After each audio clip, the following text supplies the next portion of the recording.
6 months after my wife died, my children called me a useless old man and tried to take control of my assets. I refused to sign. The next day, I used the $10 my wife left me to buy an abandoned gas station in the Nevada desert. My children mocked me and said I had lost my mind. But days later, hidden behind a crumbling wall, I found something my wife had secretly protected for decades. And the moment I saw what was inside, I realized I had just discovered something that could change the rest of my life forever. I'm grateful you're here listening. Before we begin, leave a comment and tell me, have you ever had family turn against you when you needed them most? Your answer might help someone else feel less alone. A quick note. Some details in this story are fictionalized to highlight the message, but the lesson is what truly matters. My name is Arthur Calloway. I am 65 years old, and 6 months after I buried my wife, my children walked into my house carrying documents designed to bury me. But I'm getting ahead of myself. It started on an October morning in Elko, Nevada, 6 months after Eleanor passed. I sat alone in our living room, the one we'd shared for 40 years, tracing my fingers across a topographic map of Nevada's high desert region from the 1970s. My wife used to sit in the armchair by the window, still there, still empty, and we'd read USGS geological surveys together like other couples read novels. Eleanor had been 63 when her heart gave out in April, married 40 years. Both of us geological engineers, though she'd been the smarter one, the one who saw patterns in sediment layers that I needed 3 passes to notice. The map under my hands was old, creased at the folds, marked with elevations and fault lines that most people couldn't read. I kept my mind sharp this way, running my eyes over contour intervals and stratigraphic notations the way Eleanor taught me. It was the only thing that felt normal anymore. My phone vibrated on the coffee table, a text from Derek, my eldest son. 38 years old, wearing confidence like an expensive suit that barely hid the desperation of a man drowning in debt he thought I didn't know about. The message was short. Dad need a family meeting this weekend. Important. Don't forget. No greeting. No, how are you doing 6 months after Mom died? Just a demand curt and transactional, the way you'd summon a subordinate. I set the phone down and looked at Eleanor's empty chair. 3 weeks before she passed, when the hospice nurses had dimmed the lights and left us alone, Eleanor had gripped my hand with surprising strength. Her voice, usually so steady, had cracked when she whispered, "They will come for what's yours when I'm gone." I'd asked her what she meant. She'd just squeezed my hand tighter, looked at me with those sharp eyes that could read geological strata like sheet music and said, "You'll know, and you'll remember I told you." Now staring at Derek's text, I knew. Eleanor had warned me. I just didn't know yet how I would react. Saturday afternoon arrived 3 days later. I heard the cars pull into the driveway, Derek's black SUV, Desmond's Tesla, Kezia's modest sedan. The front door opened without a knock because of course it did. This was an intervention, not a visit. Derek walked in, first his suit sharper than necessary. For a family meeting, every gesture calculated. Vivienne followed his 35-year-old wife, a commercial lawyer who'd never lost a case. She carried her leather briefcase like a weapon, documents already arranged with surgical precision. Desmond came next, my 35-year-old second son, wearing his architect's casual attire and the smirk of someone who thought age was a punchline. Kezia, my youngest at 28, entered last. She taught elementary school, had her mother's gentle nature, and couldn't meet my eyes. They settled around the dining room table. Eleanor's chair stayed empty. No one sat in it. Derek cleared his throat, leaned forward with manufactured concern. "Dad, we need to talk about your future." I waited. You're not young anymore," Desmond added, arms crossed. "Living alone at 65, managing finances, property, everything Mom used to handle. We want to help." Vivienne cut in smoothly, sliding a thick folder across the oak table toward me. "We've prepared some documents. Power of attorney financial management arrangements. It's all standard. You just need to sign." I pulled the folder toward me, opened it, started reading. Voluntary transfer of financial power of attorney. Waiver of direct inheritance decision-making. Authorization for asset liquidation, pending health evaluation. What do you call it? When your own blood treats you like a burden to be managed, an asset to be liquidated? When the children you raise look at you and see only an obstacle between them and your bank account. I read every page, slowly. They watched me shifting in their seats, glancing at each other, with the impatience of people who thought this would take 10 minutes. Desmond broke first. "Dad, you're not young anymore. Let us handle it. You just need to sign." I turned another page. Vivienne's voice hardened, the lawyer, emerging from behind the daughter-in-law mask. We can proceed down the legal path if you refuse to cooperate. Competency evaluations, court proceedings. It's messier, more expensive, more embarrassing for everyone. I looked up from the documents, met Derek's eyes, then Vivian's, then Desmond's, finally Kezia's, though she flinched and looked away. Eleanor's voice echoed in my memory. They will come for what's yours when I'm gone. I set the folder down on the table, carefully, precisely, the way you'd set down a geological sample you didn't want to damage. And then, for the first time in 65 years of life, I chose not to say a single word. Not one. The silence stretched between us like a chasm that had been widening for 40 years, finally too wide to cross. Derek shifted in his chair. Vivian's confident mask slipped for just a second, confusion flickering across her face. Desmond uncrossed his arms, recrossed them, couldn't get comfortable. They had walked into my house expecting an old man to crumble under pressure, to sign away his dignity for the illusion of family peace. They had prepared speeches, veiled threats, legal contingencies. But they hadn't prepared for silence. I sat at the head of the table Eleanor and I had bought together in 1985, and I watched my children squirm. The folder sat between us, unopened, unsigned, a treaty that would never be ratified. Vivian tried again, voice sharp. Mr. Calloway. I didn't blink. Derek stood, paced to the window, came back. Dad, this is ridiculous. We're trying to help you. I looked at him with the same patient eyes I'd used for 40 years, reading the Earth's deepest secrets, studying sediment layers that took millions of years to form understanding that some things couldn't be rushed and some truths couldn't be spoken, only witnessed. They had come to bury me, but I had been married to Eleanor Calloway for 40 years, and she had left me something they didn't know about yet, something worth exactly $10. I sat in complete silence, refusing to sign, and waited for them to understand that their father was done being underestimated. The silence held for another 10 minutes before I stood. Not to answer them, not to sign, just to stand. I walked past Derek through the kitchen, out the back door. I needed air. Maybe foolishly I thought I could find one thread of reconciliation with Desmond if we talked alone, away from Vivian's legal precision and Derek's desperation. The backyard stretched out in typical Nevada fashion, half-dead grass, giving way to desert scrub mountains visible under late afternoon sun. Desmond stood by the fence smoking. On the patio, his 8-year-old son, Finn, played with toy trucks, pushing a red dump truck through imaginary construction sites. The boy had Eleanor's eyes. I'd noticed that at the funeral. I walked toward Desmond, hands in my pockets, preparing words I hadn't quite formed yet. Something about family, about Eleanor. Oh, Dad. Desmond said, loud enough to carry across the yard, "You should actually thank us." I stopped. He took a drag, exhaled, slowly made sure Finn could hear. "You're just an outdated geological old man sitting around reading maps from 50 years ago. You don't understand anything about the world now. Technology, development, modern finance." Finn looked up from his trucks. "We're trying to help you," Desmond continued, voice dripping with contempt that needed an audience. "Sign the papers and live the rest of your years decently. Let people who actually understand the modern world handle the complicated stuff." The boy stared at me. 8 years old, learning right now that his grandfather was something to pity, something obsolete. A dinosaur. Desmond flicked ash onto the dead grass. 50-year-old maps? That's your life, Dad? 50-year-old maps that don't mean anything anymore. I looked at Finn, at his small hands holding the toy truck, at the confusion in his face as he tried to reconcile the grandfather he knew with the useless old man his father was describing. There is a particular kind of death that happens when your own son teaches your grandson that you are worthless. That age is something to mock rather than honor. It's not the death of the body. It's the death of legacy, of respect, of the simple dignity of having lived long enough to know things worth knowing. I turned around, walked back inside. Didn't say a word to Desmond. Didn't say goodbye to Finn. I picked up my phone and scrolled to a number I hadn't called in 6 months. Howard Brennan, the estate lawyer who'd handled Eleanor's will, answered on the third ring. He was a quiet man in his 60s who'd practiced law in Elko for 40 years without making a fuss about it. "Arthur," his voice carried careful surprise. "I have one question," I said. "In Eleanor's will, that line about $10, what was that for?" Silence. Then, "Can you come to my office tonight? There's something I need to show you in person."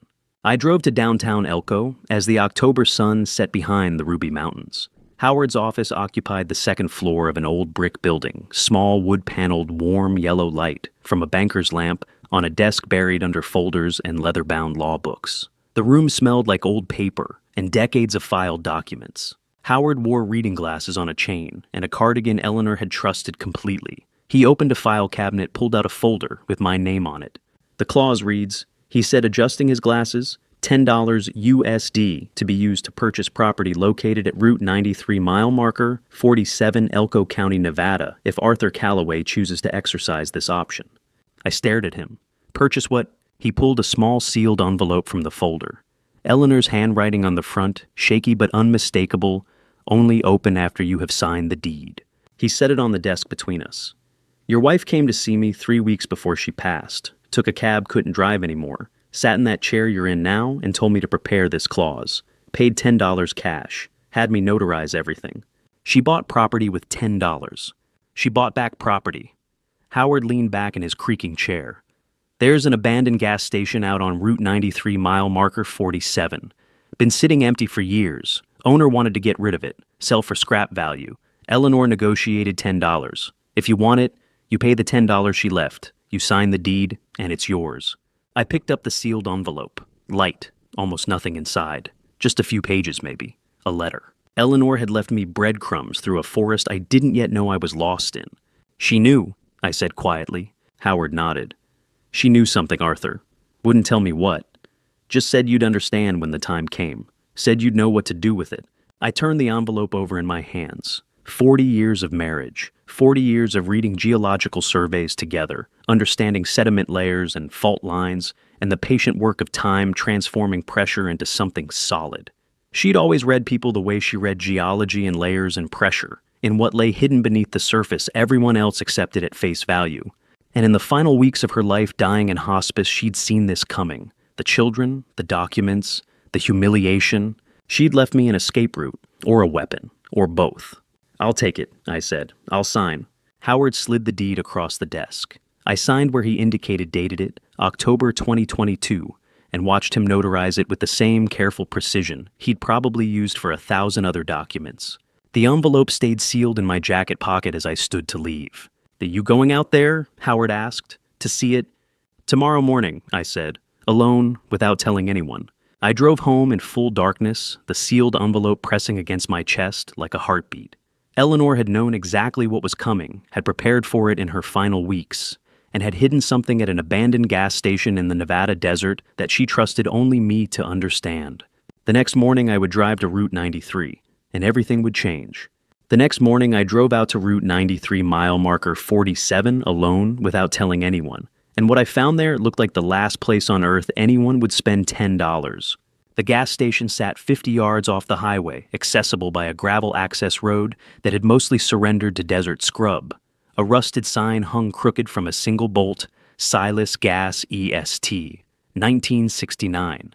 The pumps had been removed years ago, leaving concrete islands cracked by summer heat and winter freeze.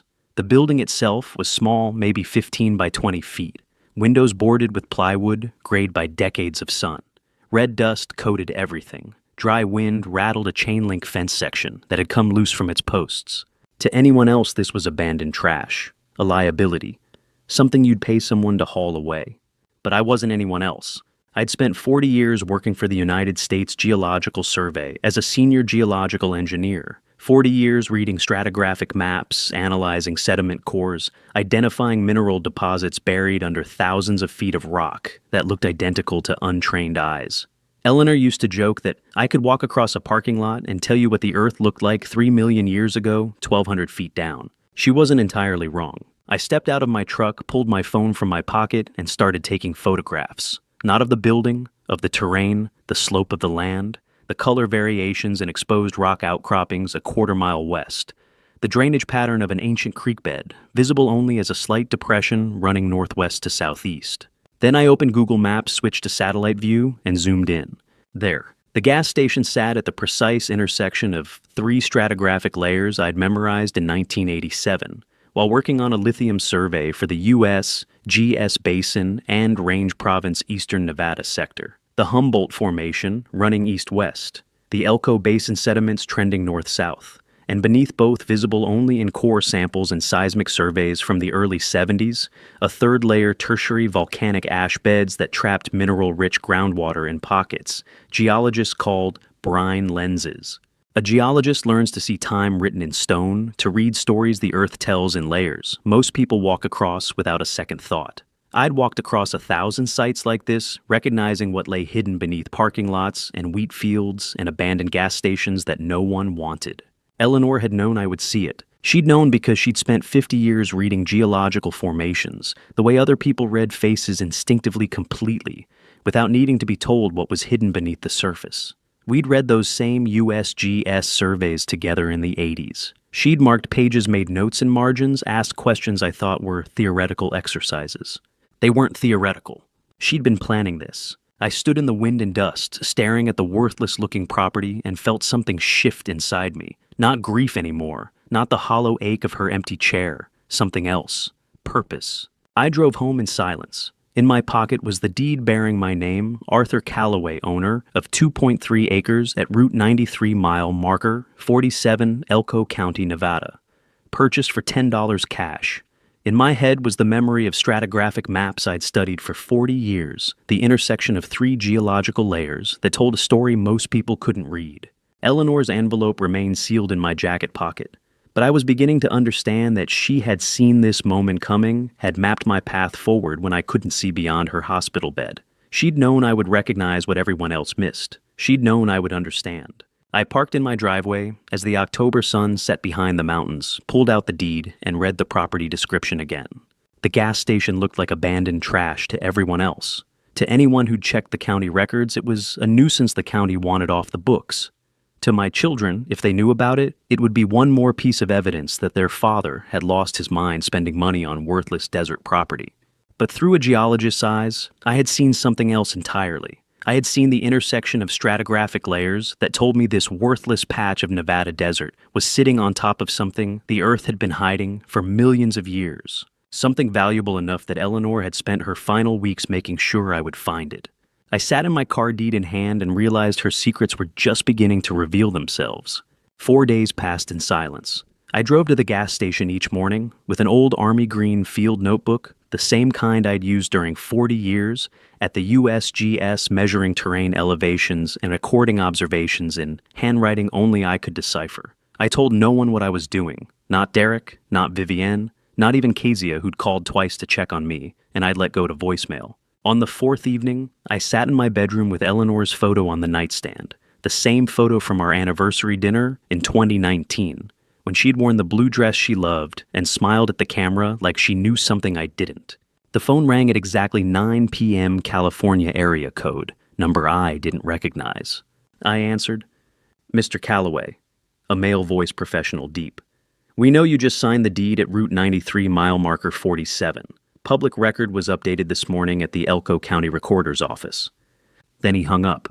No questions, no threats, no introduction. Just that statement delivered with the precision of someone reading from a database and the click of disconnection.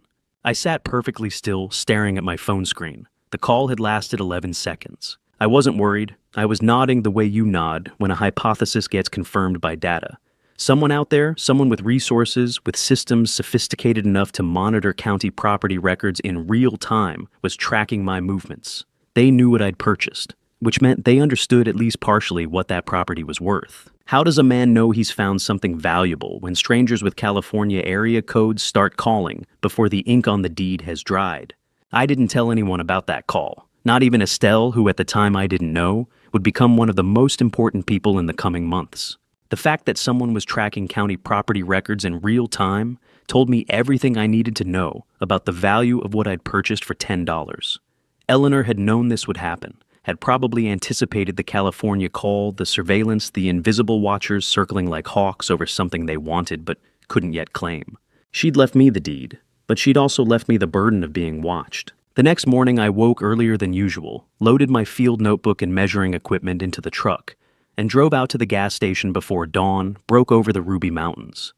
The October air was cold enough to see my breath, the kind of high desert morning that reminds you Nevada is more than scorching summers. When I pulled into the gravel lot, I wasn't alone. An old pickup truck sat parked near the boarded-up building, beat up Ford from the 90s dust-colored paint that matched the desert so well it looked like it had grown there. And standing beside it, holding a thermos, was my older sister, Estelle. Estelle Calloway was 67, 2 years older than me, widowed for the past decade after her husband died in a mining accident up near Battle Mountain. She lived about 2 miles down Route 93 in a small house she'd bought with the settlement, money kept to herself mostly, but had the kind of no-nonsense warmth I hadn't felt since Eleanor passed. We'd always been closer than I was with my own children, which said something about blood that I didn't like to examine too carefully. "Morning," she said, walking over with a thermos. "I've seen you drive out here every morning this week. Thought you might need coffee." I took the thermos, still warm. "You've been watching me?" "Hard not to notice when your brother drives past your house at 6 a.m. 5 days running." She smiled slightly. "You want to tell me what possessed you to buy this wreck? Stocks." We sat on the concrete steps of the gas station, the same steps that hadn't felt weight in probably 20 years, drinking coffee from the thermos cap, while the sun climbed over the eastern mountains and painted the valley gold. "I knew Silas," Estelle said, staring out at the desert. "The old man who owned this place. Strange guy, kept to himself mostly. Died back in the 90s. People around here said he was hoarding junk, collecting scrap metal and old equipment, like he was building something no one could see." I sipped the coffee, strong, the way Eleanor used to make it. "But I always wondered," Estelle continued, her voice quiet against the wind, "if he wasn't hoarding, if he was protecting something. He'd sit out here for hours just staring at the ground, like he could see through it, like he was guarding treasure nobody else knew about." She looked at me.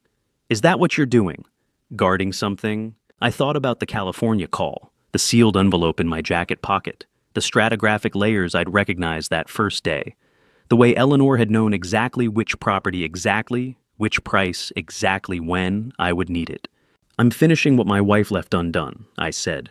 Estelle nodded once, didn't ask what that meant, didn't press for details, just poured more coffee into the cap and handed it back to me. "That you need help," she said. "You know where I live. 6 months of grief and isolation can make you forget what simple kindness feels like until someone shows up with coffee and asks for nothing in return." She stood, brushed dust off her jeans, walked back to her truck, started the engine, waved once through the windshield, and drove back down Route 93 toward her house, leaving a dust trail that hung in the still morning air. I sat on those concrete steps, her thermos still warm in my hands, and understood something Eleanor had probably known all along. I couldn't do this alone. The California watchers were circling. My children thought I'd lost my mind. The property beneath me was valuable enough that strangers monitored county filing systems, waiting for someone like me to make a move. But I had Estelle now, my sister. Someone who'd known Silas, who understood the desert, who could show up with coffee and not demand explanations. Eleanor's sealed envelope remained unopened in my jacket pocket, pressing against my ribs with each breath. But the pieces of her plan were beginning to reveal themselves in ways I couldn't have predicted. The mysterious California call, Estelle's stories about Silas protecting something, the gas station sitting at the intersection of 3 stratigraphic layers that held secrets millions of years old. I finished the coffee, closed the thermos, and looked out at the valley stretching endlessly toward mountains I'd studied on geological surveys for 4 decades. Somewhere out there, people were watching, and I was just getting started. 2 days after I signed the deed, I sat alone in the gas station as desert wind rattled the broken windows and finally broke the seal on the envelope Eleanor had written in the last weeks of her life. The interior was cold, despite it being October, the kind of high desert cold that seeps through cracked walls and broken door frames. I'd brought a folding chair from my truck and a flashlight, the heavy mag light I'd carried during field surveys for 3 decades. Evening light filtered through boarded windows and narrow slashes, painting the dust-covered concrete floor in gold and shadow. I held the envelope in my weathered hands. Eleanor's handwriting on the front, shakier than I remembered from before. The illness took her strength.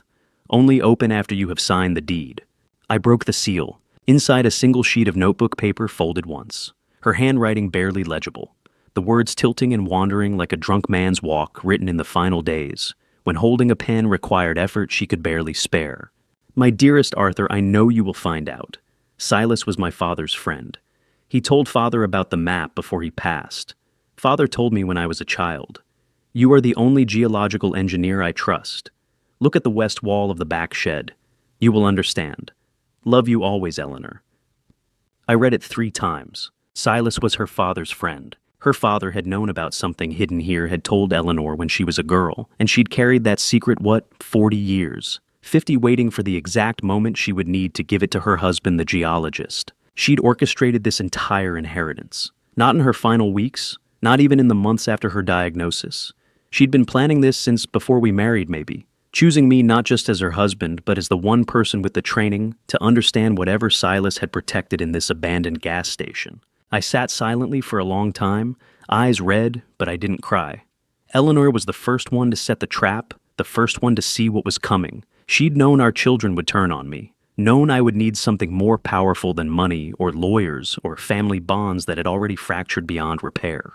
40 years of marriage, and I thought I knew every secret she kept, every childhood story she'd told. But Eleanor had been carrying Silas's map in her memory since she was a girl, waiting for the exact moment her geological engineer husband would need it most. I stood up, took the flashlight, walked straight to the back shed without hesitating another second. The shed sat behind the main building, a small concrete structure, maybe 3 meters square, the kind of utility room gas stations used for storing equipment and supplies. The door hung crooked on rusted hinges, secured by a padlock so corroded it looked like it had been there since 1969. I pulled a wrench from my tool bag and broke the lock in 3 hits. Inside, it was pitch black. The flashlight beam cut through darkness thick with dust and decades of abandonment. The smell hit me immediately, old motor oil soaked into concrete, crumbling cement powder, the particular mustiness of a space that hadn't felt moving air since before I retired from the USGS. I shined the light on the west wall. Cracked concrete, water damage from 50 years of desert temperature swings. But there about chest height, a section where the cracks formed a rectangular pattern too precise to be natural weathering. I pulled a small hammer from my bag and tapped the concrete. Hollow. I broke through carefully concrete so brittle it crumbled like chalk under gentle pressure. Dust filled my lungs. I coughed, kept working, pulled away chunks of cement until I exposed a narrow cavity in the wall. A moisture-proof metal compartment, maybe 15 centimeters deep, wrapped in plastic sheeting that had yellowed with age. Inside the compartment, a cylindrical tube, military green, 10 centimeters in diameter, 60 centimeters long. Metal caps on both ends sealed with wax and rubber gaskets designed to keep moisture out for decades. I recognized it immediately. USGS map storage tube, standard issue from the 1960s through the late 1980s. I'd used hundreds of these during my career, carrying stratigraphic surveys and geological core samples and mineral assessment maps across Nevada, Colorado, Wyoming, every state in the basin and range province where the federal government wanted to know what was buried under empty desert. This tube had been sealed for at least 30 years, maybe 50 hidden in a wall by a man named Silas, who'd trusted Eleanor's father enough to tell him about it before he died. And Eleanor's father had trusted his daughter enough to tell her about it when she was just a girl. A geologist learns to read time in layers of stone, but Eleanor had read the future in layers of family betrayal, mapping out my salvation in the same careful detail I once mapped underground formations. I lifted the tube from the compartment. Heavier than I expected. Something substantial inside rolled tight against the inner walls. My hands shook as I broke the preservation seal. Not from the cold, though the desert night had dropped to near freezing. Not from age, though I was 65, and my fingers didn't grip like they used to. From the weight of holding something Eleanor had known about since childhood. Something she'd trusted only me to find and understand. Something that connected her final act of love to secrets buried in Nevada geology for half a century. I stood in that freezing shed dust, floating in my flashlight beam like ghosts of the past, and understood with absolute certainty that Eleanor hadn't just left me a property deed. She'd left me a weapon. She'd married a geologist specifically equipped to decode whatever maps this tube contained. She'd orchestrated my inheritance of this exact location with the precision of someone who understood that geology wasn't just about reading the Earth's past, but predicting its value to the future. Tomorrow, I would open the tube and see what 50-year-old government surveys revealed about the ground beneath my feet. Tonight, I stood alone in the dark, holding Eleanor's final gift, understanding that she'd seen this moment coming, decades before our children walked into my house with power of attorney documents. She'd known, she'd always known, and she'd loved me enough to make sure that when the time came, I wouldn't face them empty-handed. I carried the tube outside the shed, where the air was clearer, where I could breathe without choking on 50 years of concrete dust. Spread an old tarp across the ground, used broken bricks to hold down the corners against the Nevada wind that never stopped howling through the desert at night. My hands were steady now. The trembling had passed. What came next was the kind of calm you feel when you've made a decision that can't be unmade. I broke the seal on the tube, pulled out the rolled map inside, and spread it across the concrete floor of that abandoned shed. The red pencil markings covering the valley showed two letters that would either save me or destroy me, Lee. The map was large format, the kind of detailed stratigraphic survey that required teams of geologists working for months to compile. Stamped across the top in faded red ink, classified internal use only 1971. Extensive red pencil markings covered the valley region, handwritten notations in the margins, depth calculations, mineral composition estimates. I recognized it immediately. This was the preliminary stratigraphic survey from the 1971 Federal Mineral Exploration Program, part of Richard Nixon's initiative to identify domestic mineral resources during the Cold War. The program had been suspended in 1973 due to budget cuts. Most of the surveys were archived in paper form, never digitized, never released to the public. And there, covering the valley beneath and surrounding the gas station, dark red markings with clear notation, Leigh-bearing brine deposit, estimated depth 180 to 220 meters, further survey required. Lithium-bearing brine. Lithium? I closed my eyes, opened them. The map was still there, not a dream. Eleanor's childhood secret had just revealed a deposit potentially worth billions beneath the property I'd purchased for $10. The Earth had been hiding lithium in that desert brine for millions of years, waiting patiently while humans fought over the worthless surface, never knowing the real treasure lay buried in geological time beneath their feet. I needed confirmation, professional confirmation from someone I could trust completely. I rolled the map carefully, secured it back in the tube, and drove home. Locked the original in my bedroom safe, made a high-resolution scan, and printed a copy. The next morning, before dawn broke over the Ruby Mountains, I called Griffin Donovan. Griffin was 42 years old, manager of GeoNevada LLC, the most reputable geological consulting firm in Elko County. More importantly, he'd been my best student during my USGS teaching days, back when I still believed in passing knowledge to the next generation. I'd last seen him at Eleanor's funeral, standing in the back row, the only person there who understood what losing her meant beyond the empty condolences everyone else offered. He answered on the second ring. Professor Calloway. I hadn't been called professor in 15 years. I need to see you, this morning, your office. It's about a geological survey. I'll be there in 20 minutes. GeoNevada's office sat in a modern building downtown, all glass and steel, that looked out of place in old Elko. Inside, computer screens displayed geological analysis software. I barely recognized core samples, lined shelves, and climate-controlled cases, the tools of modern geology that made my field notebooks look like relics. Griffin met me in his office, closed the door, pulled the blinds. He knew me well enough to recognize when something serious was happening. The classification stamp was 50 years old. Federal geological surveys declassify automatically after 4 decades under the Federal Records Act, making this a public document that had simply been sitting inside a private wall. I spread the copied map across his desk. His face went pale. He leaned closer, studied the markings, the depth notations, the classification stamp. This is from the 1971 federal program. I've heard about these surveys, but never actually seen one. They were never made public. Yet read the notation, I said. Tell me what it means with modern survey technology. He traced his finger over the red markings. Leigh-bearing brine deposit, estimated depth 180 to 220 meters. If this survey is accurate, he looked up at me. With modern survey technology, a lithium deposit in that region, at that depth, we're talking grade A lithium carbonate. Enormous commercial value. Professor, where did you get this? That doesn't matter. What matters is this: I need you to keep this absolutely secret. And if anyone hires your firm to survey the land around Route 93 mile marker 47, you report it to me immediately. Griffin stared at me. Understanding dawned slowly across his face. You own that property. I do. And someone else wants it. My children want it. They just don't know why yet. There's a particular trust that exists between a teacher and his best student. A bond forged not in blood, but in shared understanding of truths that most people will never see or comprehend. Griffin and I had spent 3 field seasons together, mapping fault lines in the Basin and Range Province. He'd learned to read geology the way I did not, as static rock formations, but as stories written in time pressure and invisible chemical compositions that told you what lay hidden beneath the surface everyone else could see. He nodded slowly. If anyone contacts GeoNevada about that area, you'll know within the hour. "What are you planning to do with this information?" he asked. I rolled up the map. Wait, he looked at me for a long moment, then nodded again. A geologist who'd worked in the field for 20 years understood that timing was as important as location. You didn't drill for oil before the market was ready. You didn't announce mineral discoveries before you controlled the land rights. You didn't move until every piece was in position.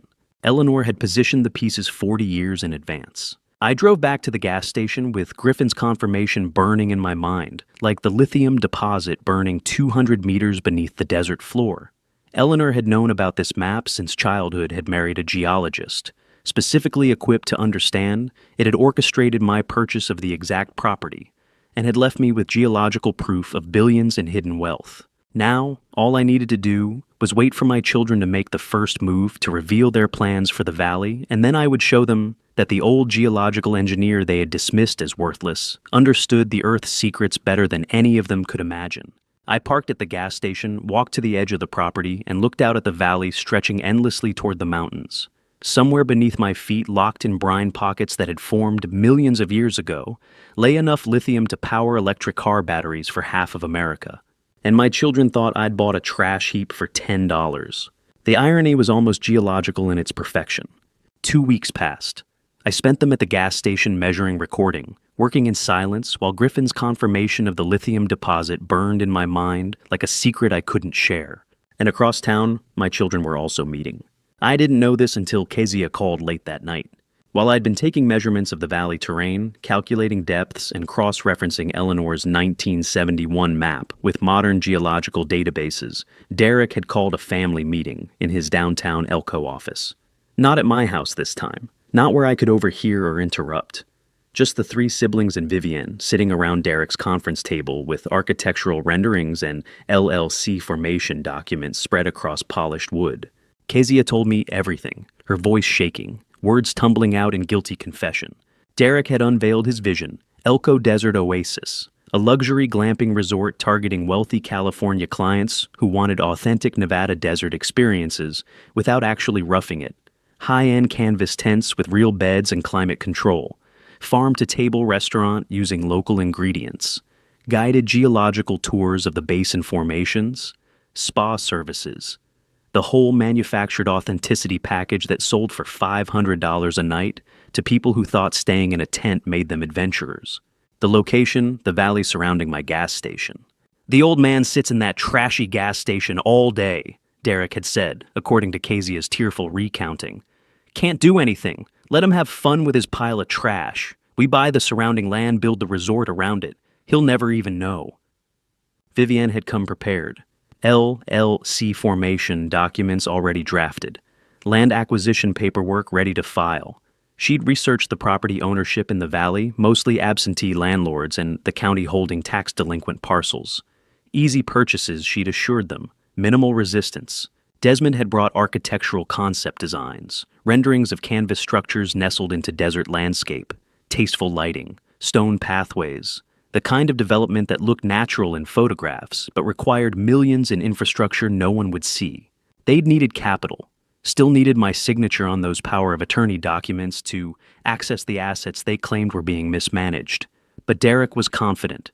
The resort would make them wealthy, would prove to everyone, especially their incompetent father, that they understood modern business better than the old geological engineer sitting in his worthless gas station reading 50-year-old maps. What do you call it?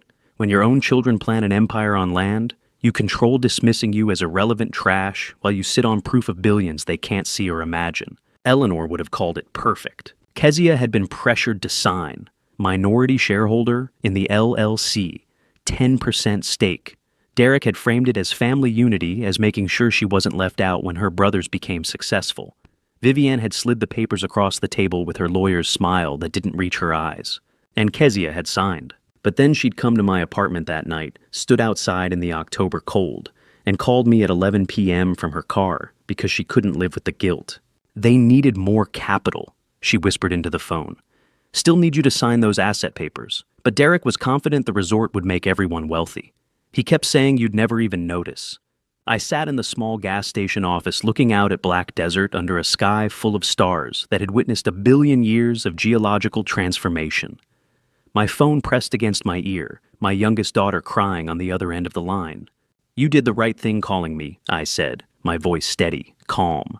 The voice of a father who'd spent 40 years teaching young geologists that panic solved nothing, that observation and patience revealed truths that haste concealed. "Now do one thing," I continued.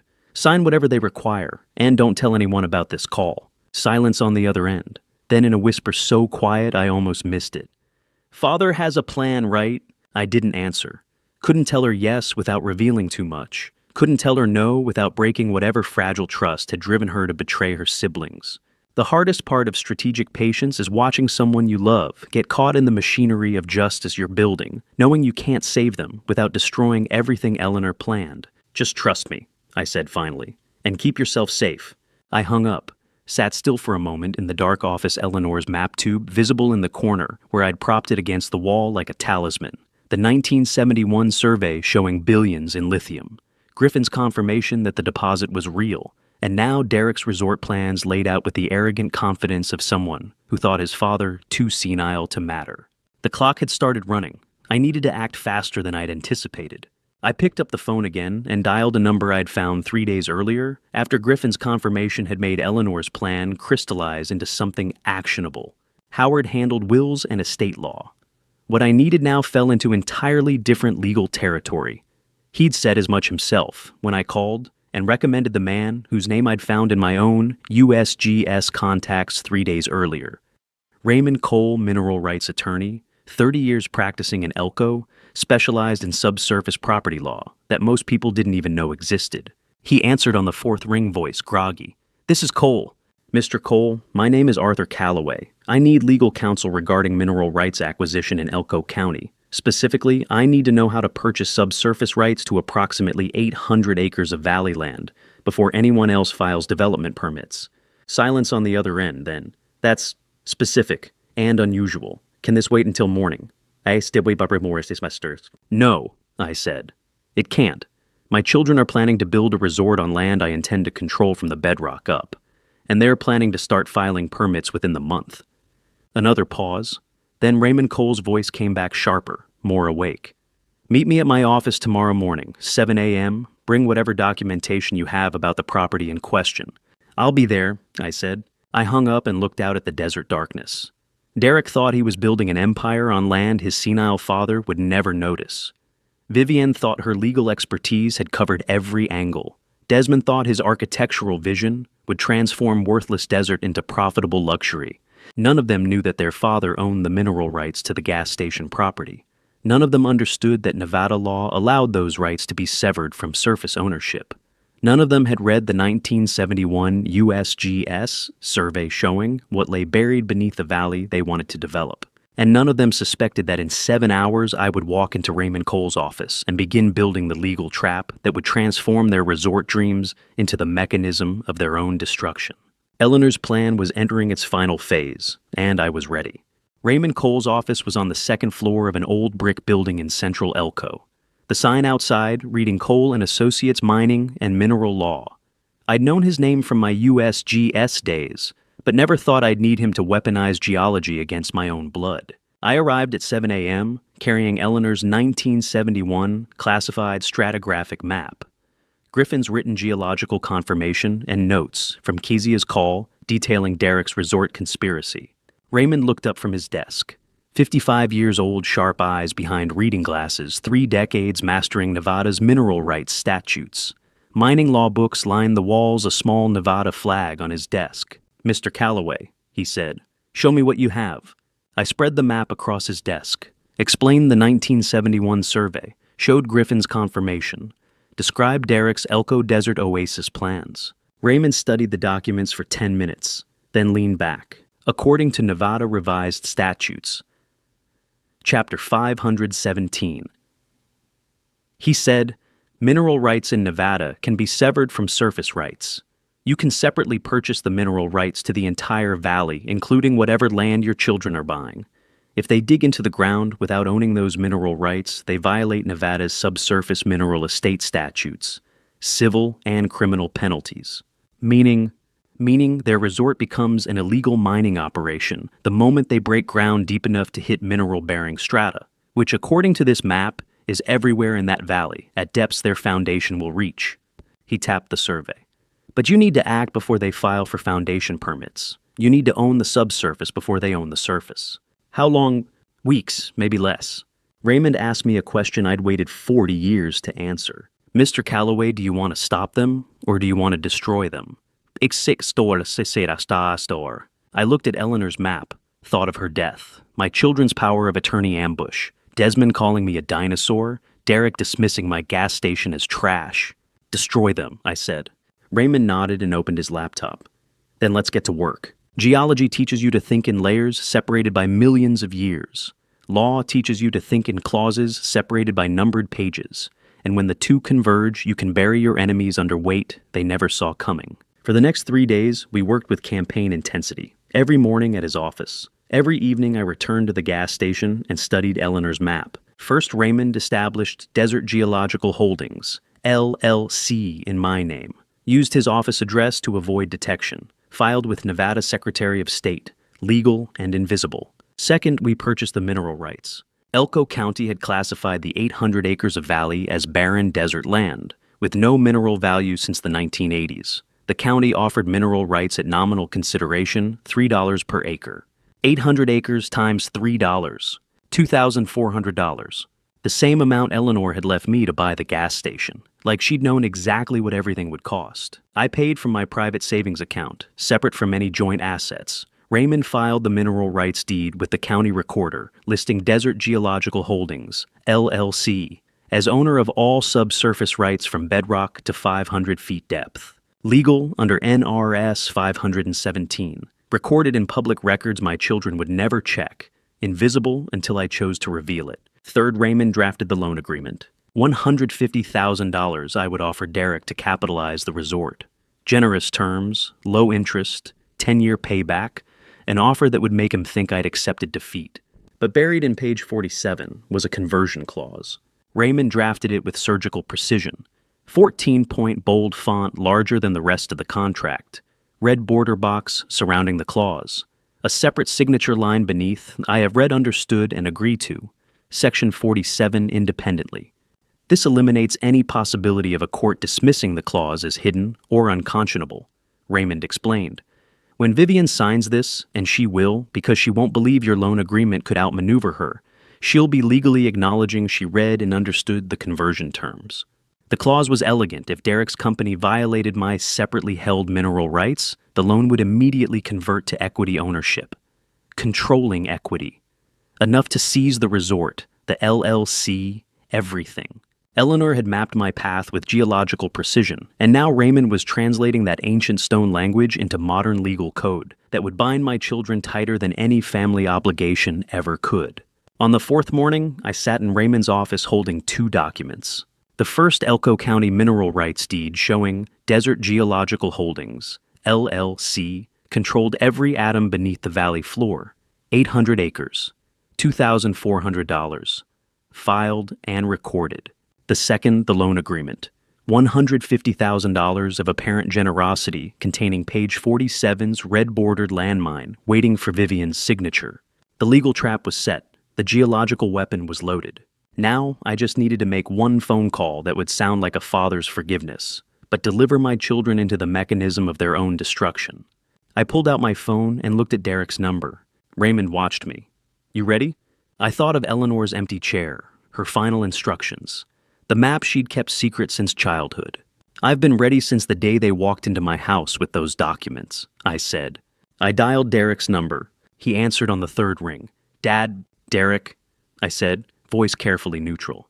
I've been thinking about the family, about helping where I can. I'd like to take you to dinner this weekend. There's something I want to discuss that might help with your plans. Silence. Then, what kind of help? The financial kind, I said. I know you need capital. I have savings. I'd like to help. Another pause. I could hear the calculation in his silence. Saturday night, he asked. Saturday works, as I said. I hung up and set the phone down. The trap was baited. Derek would come, expecting a defeated old man offering money out of desperation. He'd bring Vivian to review the contract. They'd see generous terms, standard clauses. And Vivian, the commercial lawyer, would sign page 47 without reading it, underestimating a contract drafted by the old man she'd dismissed as incompetent. Eleanor's revenge was entering its final phase. That weekend, Derek called and invited me to dinner, his voice carrying the forced warmth of someone who needed something. And it was the first time my children had invited me anywhere since we buried Eleanor 6 months earlier. I arrived at the restaurant wearing the shirt Eleanor had loved, the blue one she'd bought me for our anniversary, carrying Raymond's loan agreement in a manila folder that felt heavier than paper should. Derek and Desmond sat waiting dressed like they were closing a business deal instead of meeting their father, which I suppose they were. Dad. Derek stood, shook my hand with practiced firmness. Thanks for coming. If families should eat together, I said, sitting across from them. Vivienne arrived 10 minutes later, leather briefcase in hand, the lawyer who never went anywhere without being prepared to read documents. We ordered, made small talk about weather and traffic that fooled nobody. Then Derek leaned forward. Dad, we wanted to talk to you about the resort project. We're making real progress, but capitalization is tight. We thought since you offered to help. I slid the folder across the table. $150,000, 10-year term, low interest. I want to see you succeed. Derek's eyes widened. Desmond actually smiled, the first genuine smile I'd seen from either of them in months. That's generous, Derek said carefully. Vivienne pulled the folder toward her, opened it with professional efficiency. Started reading. I watched her scan the 47-page contract, watched her eyes move across clauses and sub-clauses with the speed of someone who'd reviewed 1,000 similar documents. She flipped to the appendix, found page 47, and I saw her pause. The red-bordered box, the 14-point bold font, the separate signature line, reading I have read, understood, and agree to. Section 47 independently. She signed without reading the actual clause, just like Raymond had predicted. She thought it was standard lender protection language for elderly borrowers, boilerplate to protect a confused old man from being taken advantage of. The kind of clause she'd seen in dozens of family loan agreements. She had no idea it was the landmine that would detonate her family's future. Everything looks standard, Vivian said, sliding the signed contract back to me. Fair terms. We appreciate this, Arthur. How do you measure the distance between a lawyer's confidence and a lawyer's catastrophic mistake? 47 pages and one unread clause. Derek put his arm around my shoulder as we left the restaurant. Thanks, Dad. You really understand us. I nodded, thinking of Eleanor, thinking of page 47. Thinking of the conversion clause Vivian had just armed with her own expert signature. The next evening at exactly 9 p.m., I sat in my renovated gas station office with coffee cooling on the desk when my phone rang. California area code, the same one from before. I answered, Mr. Calloway. A different voice this time, older, more authoritative.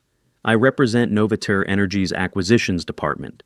We're an EV conglomerate based in San Jose, looking for domestic lithium sources. We've been tracking public mineral rights filings at the Elko County Recorder's Office. Your recent purchase caught our attention. I said nothing. Let the silence stretch. We'd like to schedule a face-to-face meeting as soon as possible, he continued.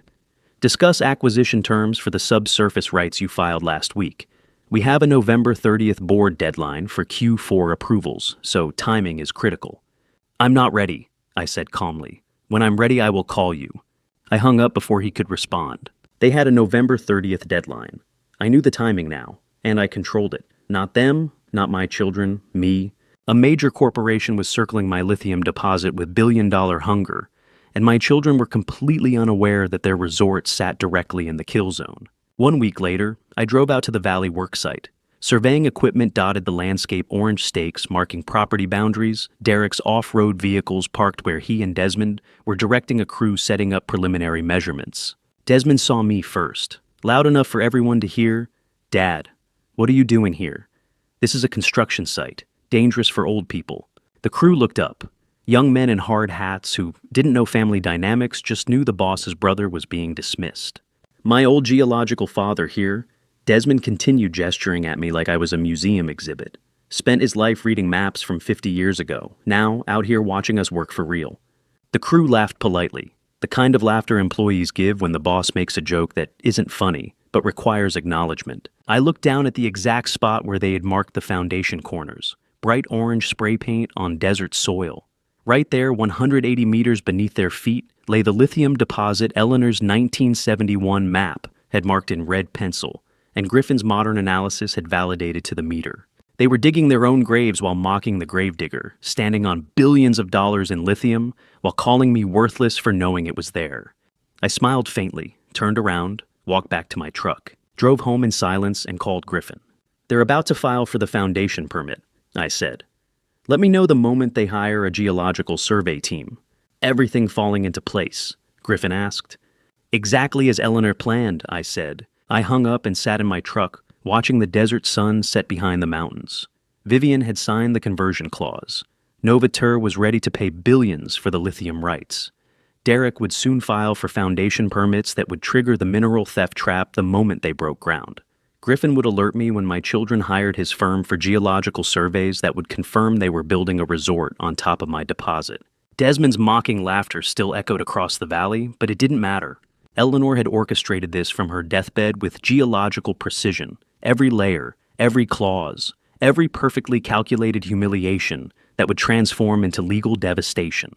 And my children had no idea how fast the ground was about to shift beneath their feet. 3 weeks passed. Everything I'd set in motion continued to fall into place with the patient inevitability of geological sediment compressing under its own weight. Then Griffin called. Tuesday morning, early November. The call came as I sat at my kitchen table with coffee watching frost patterns dissolve on the window where Nevada sun hit cold glass. "Mr. Calloway." Griffin said, his voice carrying that careful neutrality of someone delivering news that could be either good or catastrophic. "Your son just hired my firm." I set down my coffee. Derek, he contacted Geo Nevada yesterday afternoon. Wants a preliminary environmental survey of the 800-acre parcel, the one you own the mineral rights to. He cited Nevada Administrative Code, Chapter 519. A environmental assessment required before commercial mineral development. Said he's filing for construction permits next month and needs this done first. How long does he want it completed? 5 days, statutory deadline for preliminary surveys. I thought about Derek hiring Griffin's firm. Thought about my son thinking he was being clever, getting professional intelligence on his father's foolish investment before moving forward with the resort. He had no idea Griffin was reporting every word of this conversation directly to me. "Do the survey correctly," I said. "Professional, by the book, but Griffin don't mention lithium." "Preliminary surveys don't go deep enough anyway," Griffin said. "We test surface contamination, shallow soil composition, water table issues. The lithium deposit is 300 feet down. We won't see it." "Good. Perform the work. Report to Derek as his client. But anything you find, anything he asks, anything unusual, you tell me immediately." "Understood." I hung up and stared at my coffee. Derek was playing checkers, moving pieces forward one square at a time, thinking he was being clever. But Eleanor had taught me chess where pawns can become queens if they survive long enough to cross the board.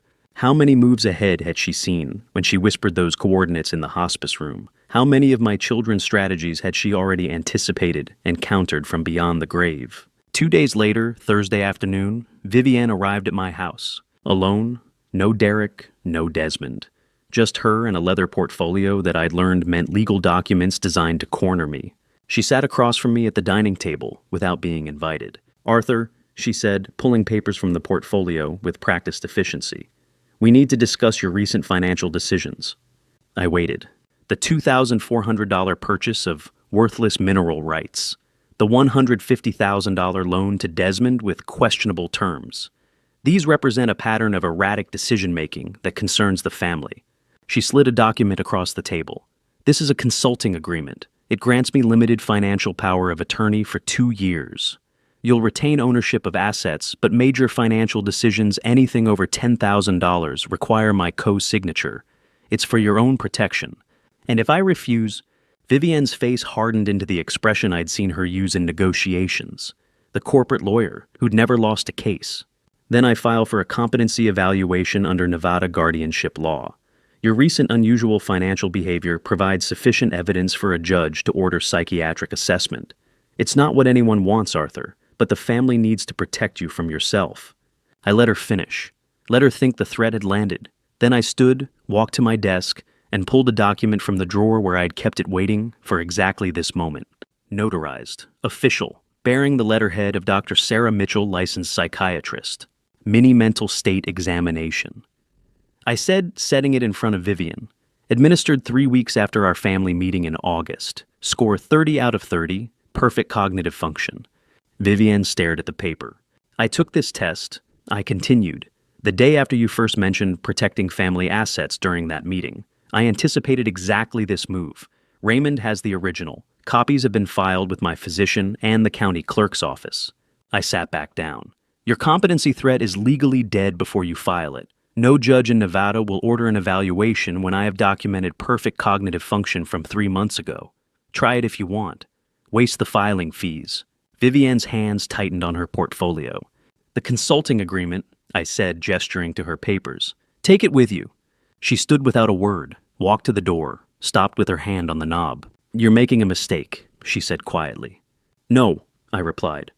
I'm making very calculated decisions. You just don't understand the calculations yet. She left. I watched her car disappear down the gravel driveway, her leather portfolio clutched in white-knuckled hands visible through the window.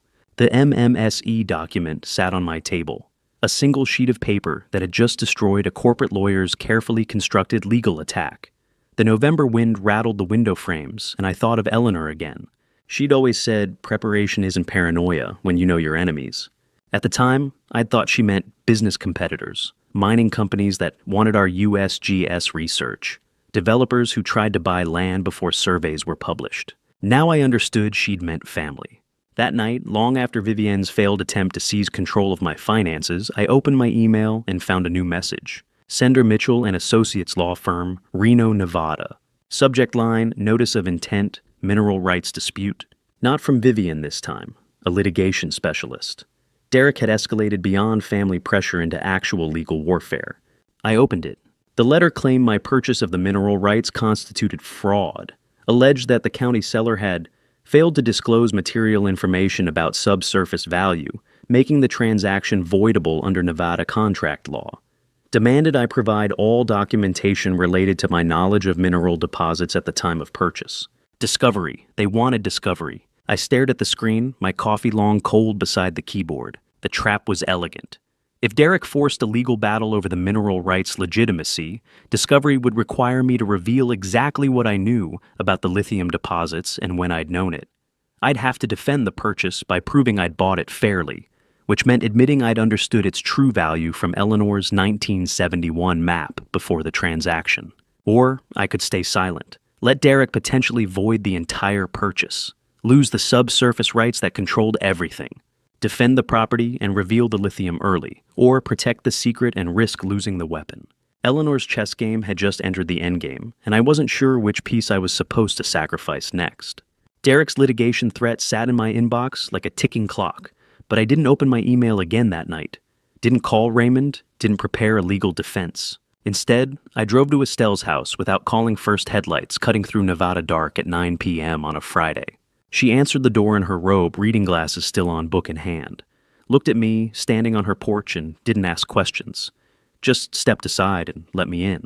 We sat on her back porch under November stars, the kind of cold, clear night where you could see the Milky Way stretched across the desert sky like sediment layers in stone. I need to tell someone, I said, before this goes any further. Estelle poured tea from a thermos she'd brought outside. Waited. Eleanor left me a map, I said. From 1971, classified USGS survey showing lithium deposits beneath the valley. Grade A lithium carbonate 180 to 220 meters deep, worth billions. She knew about it since she was a child. Her father knew Silas, the man who owned the gas station. She married a geologist who could understand what the map meant. She planned this for decades. I explained the mineral rights purchase, the LLC, the loan with its conversion clause. Derek's resort plans built on land I controlled from bedrock up. The 800 acres they were developing, I said, every atom beneath the surface belongs to me, and they have no idea. Estelle listened without interrupting. The way Eleanor used to listen when I came home from fieldwork needing to talk through geological puzzles I couldn't solve alone. When I finished, she set down her tea. Eleanor knew exactly what she was doing, Arthur. She trusted you. She reached across the small table and placed her hand lightly on mine. The first time anyone had touched me with simple kindness since Eleanor's funeral. The first moment in 6 months I didn't feel completely alone. Are you afraid? Estelle asked quietly. I thought about Derek's litigation threat, Vivian's competency attack, the Novaterra billions circling, everything falling into place exactly as Eleanor had planned. Only of one thing, I said, and it has nothing to do with Derek or Vivian. Estelle squeezed my hand once and let go. Didn't ask what I meant. Understood that some fears couldn't be spoken aloud. I drove home from Estelle's watching desert stars through my windshield. Eleanor used to say revenge was geology, not wildfire, slow pressure, invisible accumulation over time, then sudden transformation when the right fracture point arrived. She'd been teaching me patience my whole marriage. I just hadn't understood what I was learning it for. Monday morning, 7:43 a.m. My phone buzzed with an email notification. Elko County Recorder's Office. Subject construction permit approved. Elko Desert Oasis Development. I read it twice. Derek had his permit. The resort could proceed. Foundation excavation authorized to begin within 30 days. I called Raymond. Everything's in place, he confirmed. Mineral rights registered under Desert Geological Holdings, LLC. Conversion clause notarized in Vivian's signature. The moment they dig into mineral-bearing strata without owning subsurface rights, they violate Nevada mineral estate statutes and trigger the loan conversion. And Derek's fraud litigation, Jurstersperst, and Waitismangsforresting. Ignore it, Raymond said flatly. He's threatening discovery to find out what you knew about lithium deposits when you purchased the rights. But in 3 weeks when you close the Novaterra deal, the entire fraud claim becomes irrelevant. You'll have documented fair market value for the lithium rights from a third-party buyer. No judge will void a transaction that a billion-dollar corporation independently validated. I hung up and stared at the construction permit email, then called the number that had been sitting in my phone for weeks. The California area code, Novaterra Energy Solutions. A woman answered. Professional, efficient, corporate development officer handling lithium acquisition negotiations. Mr. Calloway, she said, recognizing my name immediately. We've been hoping you'd call. I'm ready to discuss acquisition terms, I said. 3 weeks from now, face to face. We have a November 30th deadline for board approval this quarter, she replied. Timing is tight. 3 weeks is enough, I said. I hung up and walked to the gas station window. Looked out at the valley where Derek's surveying equipment still marked foundation corners with bright orange paint. Standing at the gas station counter, I thought of stratigraphic layers. My children saw the surface-cheap desert land, a foolish old man reading obsolete maps, a gas station worth exactly what I'd paid for it. While 300 feet below their foundation, stakes $2.3 billion waited in silence like lithium, locked in brine, patient and inevitable. Derek thought he was fighting a legal battle over fraud, thought discovery would expose his senile father's confusion about mineral values. He had no idea I wasn't defending anything. I was counting down. 3 weeks until Novaterra. 2 weeks until Derek's litigation deadline.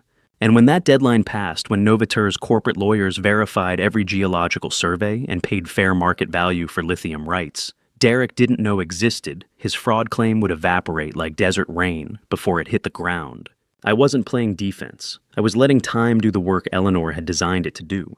I looked down at the gas station floor. Cracked linoleum over concrete, over 300 feet of sediment, over the richest lithium deposit in Nevada. 3 weeks until Novaterra. 2 weeks until Derek's litigation deadline. I thought of Estelle's question on her porch under those November stars. Are you afraid? The answer was simpler than she knew. I was afraid of winning. Afraid of what it would mean to execute Eleanor's plan perfectly.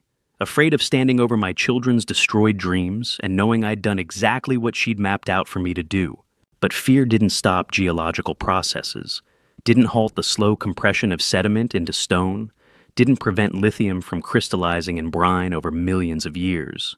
And it wouldn't stop me from finishing what Eleanor started. The excavator's diesel engine shattered the desert silence at 6:47 a.m., 5 days after the permit arrived. I stood beside Estelle at the chain-link fence Derek had installed overnight, watching the orange Caterpillar 336 tear into Nevada hardpan like it was punishing the earth for existing. The operator, a man in a reflective vest who didn't know he was digging my family's grave or my fortune, dropped the bucket with hydraulic precision, then lifted 12 cubic yards of rock and caliche in a single scoop. They're moving fast, Estelle said quietly. I nodded, calculating. The Elko Desert Oasis development plan called for a foundation excavation 300 feet deep to anchor the thermal retention system for the underground spa complex.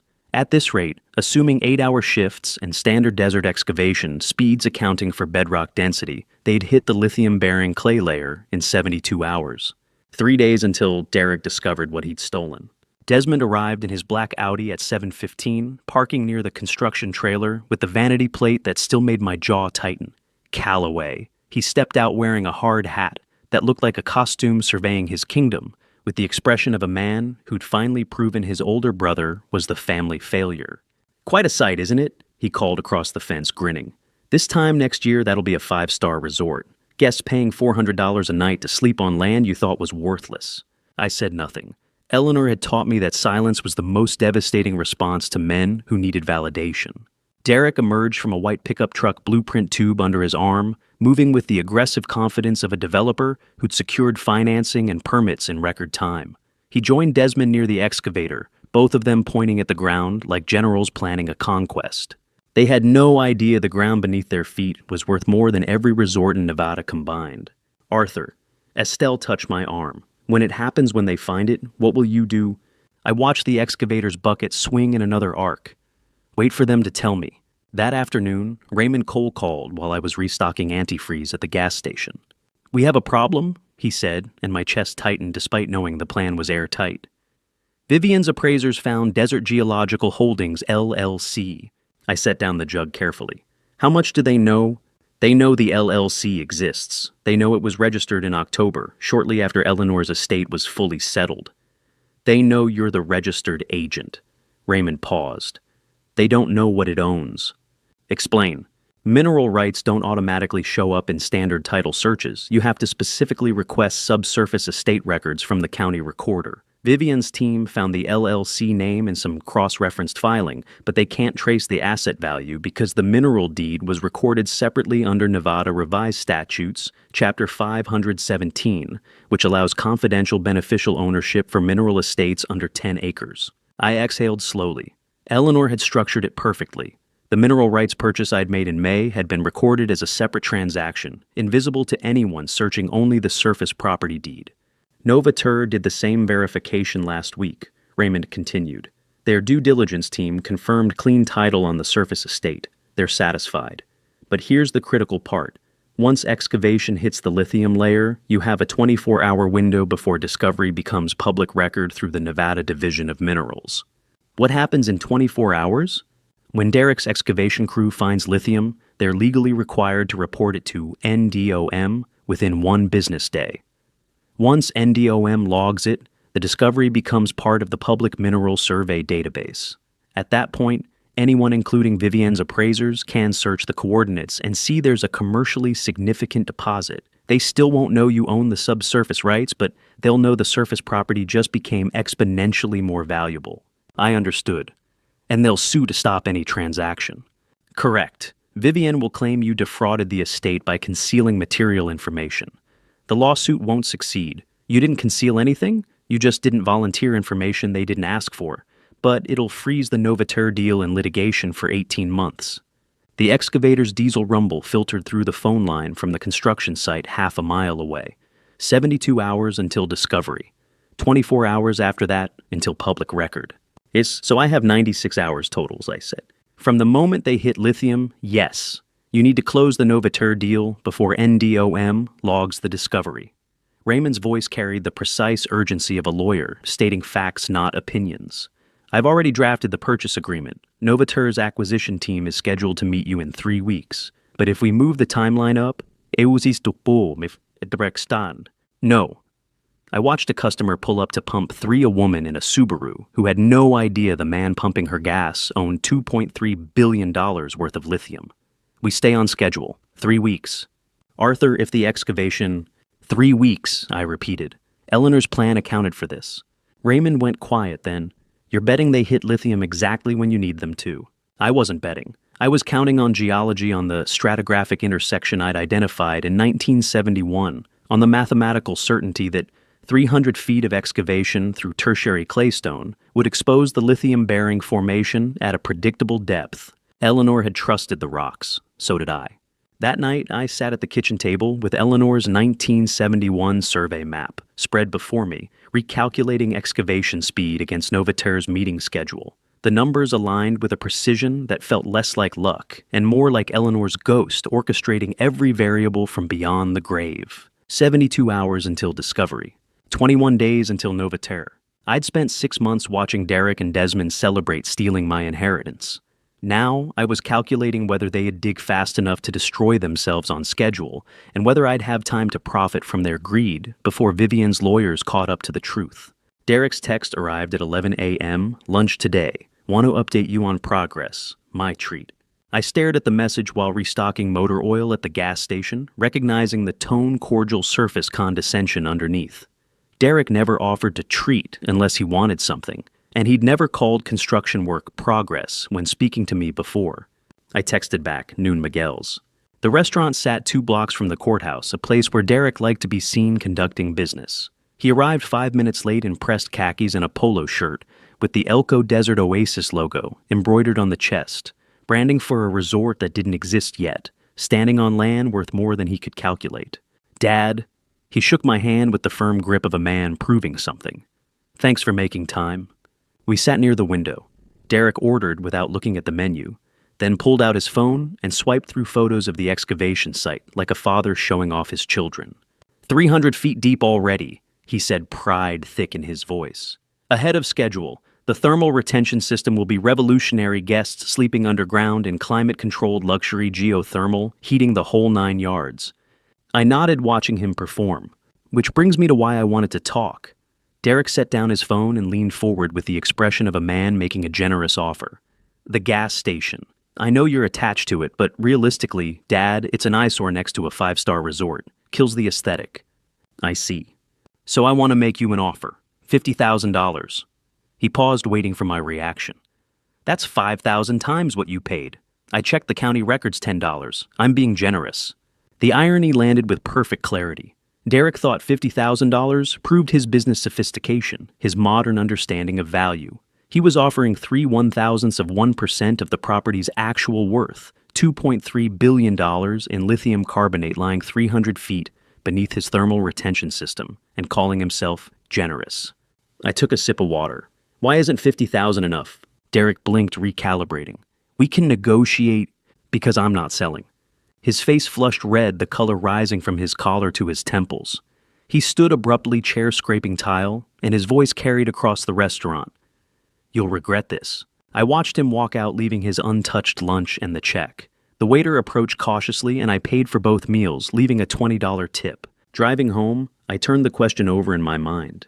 Did Derek truly believe $50,000 was generous, or had my sons become so accustomed to underestimating me that genuine condescension had replaced strategy? Had they convinced themselves I was incompetent, or were they performing a script Eleanor had predicted with geological precision? I didn't know which answer was worse. Before I tell you what happened that night with Kezia, are you still with me? Comment A or B and add one short reason. A equals Arthur should tell Kezia everything now, or B equals Arthur should protect her by staying silent. A quick note. The next part includes some fictionalized details added to deepen the emotional impact. What matters is the lesson behind it. Kezia arrived at the gas station at 9 p.m., her Camry pulling up to pump 2 with headlights cutting through November darkness. She looked exhausted, hair pulled back, no makeup, the face of someone who'd stopped sleeping well weeks ago. Dad! She hugged me, and I felt her trembling. Can we talk inside? We sat in the small office, the space Eleanor had organized 50 years ago, with filing cabinets and a desk lamp that still worked. Kezia held her hands in her lap, fingers knotted together. Derek and Vivian hired a psychiatrist, she said quietly, for a competency evaluation. They're scheduling it for next week. I can't stay quiet anymore. I reached across the desk and took her hand. Her fingers were cold. You don't need to apologize, I said. But I've been weak. I've watched them plan this, and I haven't... Kezia. I squeezed her hand gently. One thing, tomorrow don't go to the work site. She looked up confused. What? Just trust your father. I don't understand. You will, but tomorrow stay away, please. She searched my face for explanation, and I saw Eleanor's eyes looking back at me, the same gray-blue, the same intelligence, the same capacity for loyalty that Derek and Desmond had inherited only in fragments. Okay, she whispered. After she left, I sat alone in the office until 2 a.m. Eleanor's 1971 stratigraphic map spread across the desk under the lamp. Her handwriting covered the margins, coordinates, depth, calculations, mineral composition notes written with surgical precision. She'd designed perfect revenge, but she'd never told me how to protect the innocent casualties standing too close to the blast radius. The truth crystallized in that moment. I'd warned Kezia to avoid the worksite, not to protect my plan, but to spare her from witnessing the exact moment Derek and Desmond's world collapsed when the excavators hit lithium. Justice was geological certainty. Compassion was choosing what she wouldn't have to see. I folded Eleanor's map and locked it in the desk drawer. Tomorrow, the excavators would hit lithium at approximately 2 p.m. 72 hours had become 18. Raymond's 24-hour countdown would start. Nova, Tur would move, and Derek would learn what $2,400 really bought. The question I couldn't answer at 2 a.m., would Kezia forgive me for saving her or hate me for destroying her brothers? I turned off the desk lamp and sat in darkness, listening to the desert wind against the gas station walls, waiting for the dawn that would bring the climax Eleanor had engineered from beyond the grave. I woke at 5 a.m. on November 20th, 2022, and knew before my feet touched the floor that today Eleanor's 40-year wait would end. The question from 2 a.m., whether Kezia would forgive me, hadn't been answered, but dawn had arrived anyway, indifferent to moral complexity, and geology operated on schedules that didn't accommodate doubt. I brewed coffee in the small kitchen, the same percolator Eleanor had used for 50 years, and carried the mug to the gas station office window. Across the highway, Derek's excavation site sat quiet in pre-dawn darkness. The excavator parked beside the foundation pit, like a sleeping predator, its bucket still crusted with pale clay from the previous day's work. At 7:23 a.m., Griffin called. "We hit something at 183 meters, he said, voice carefully neutral. White-gray soil, different texture, chemical smell, brine, maybe mineral salts. Derek's asking questions I can't answer yet." I pressed the phone against my ear pulse, steady.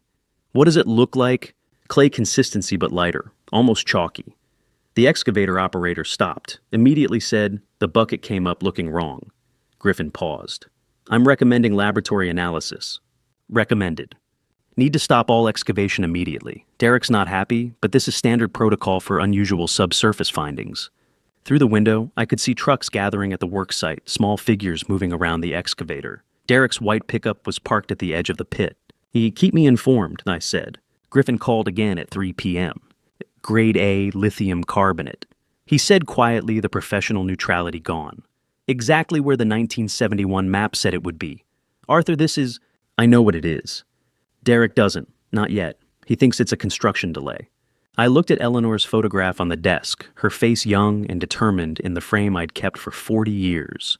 She'd calculated this moment with stratigraphic precision depth, composition, discovery timeline. The only variable she couldn't control was whether I'd have the courage to execute her plan when the moment arrived. Between Griffin's morning call and afternoon confirmation, I sat motionless at the gas station counter for 3 hours, coffee going cold in my hand, watching Derek's trucks idle at the halted worksite. 40 years of Eleanor's patience had compressed into 183 meters of Nevada geology. Every meter the excavator descended had brought my sons closer to the lithium that would bury them, and they'd paid for the excavation themselves. At 6 p.m., I locked the gas station door and returned to the office. The list Eleanor had left in the sealed envelope written in April 2022, 2 weeks before her death, lay on the desk beside her photograph. 3 names, 3 phone numbers, instructions in her precise handwriting. I picked up the phone and dialed Raymond Cole first. "It's confirmed," I said.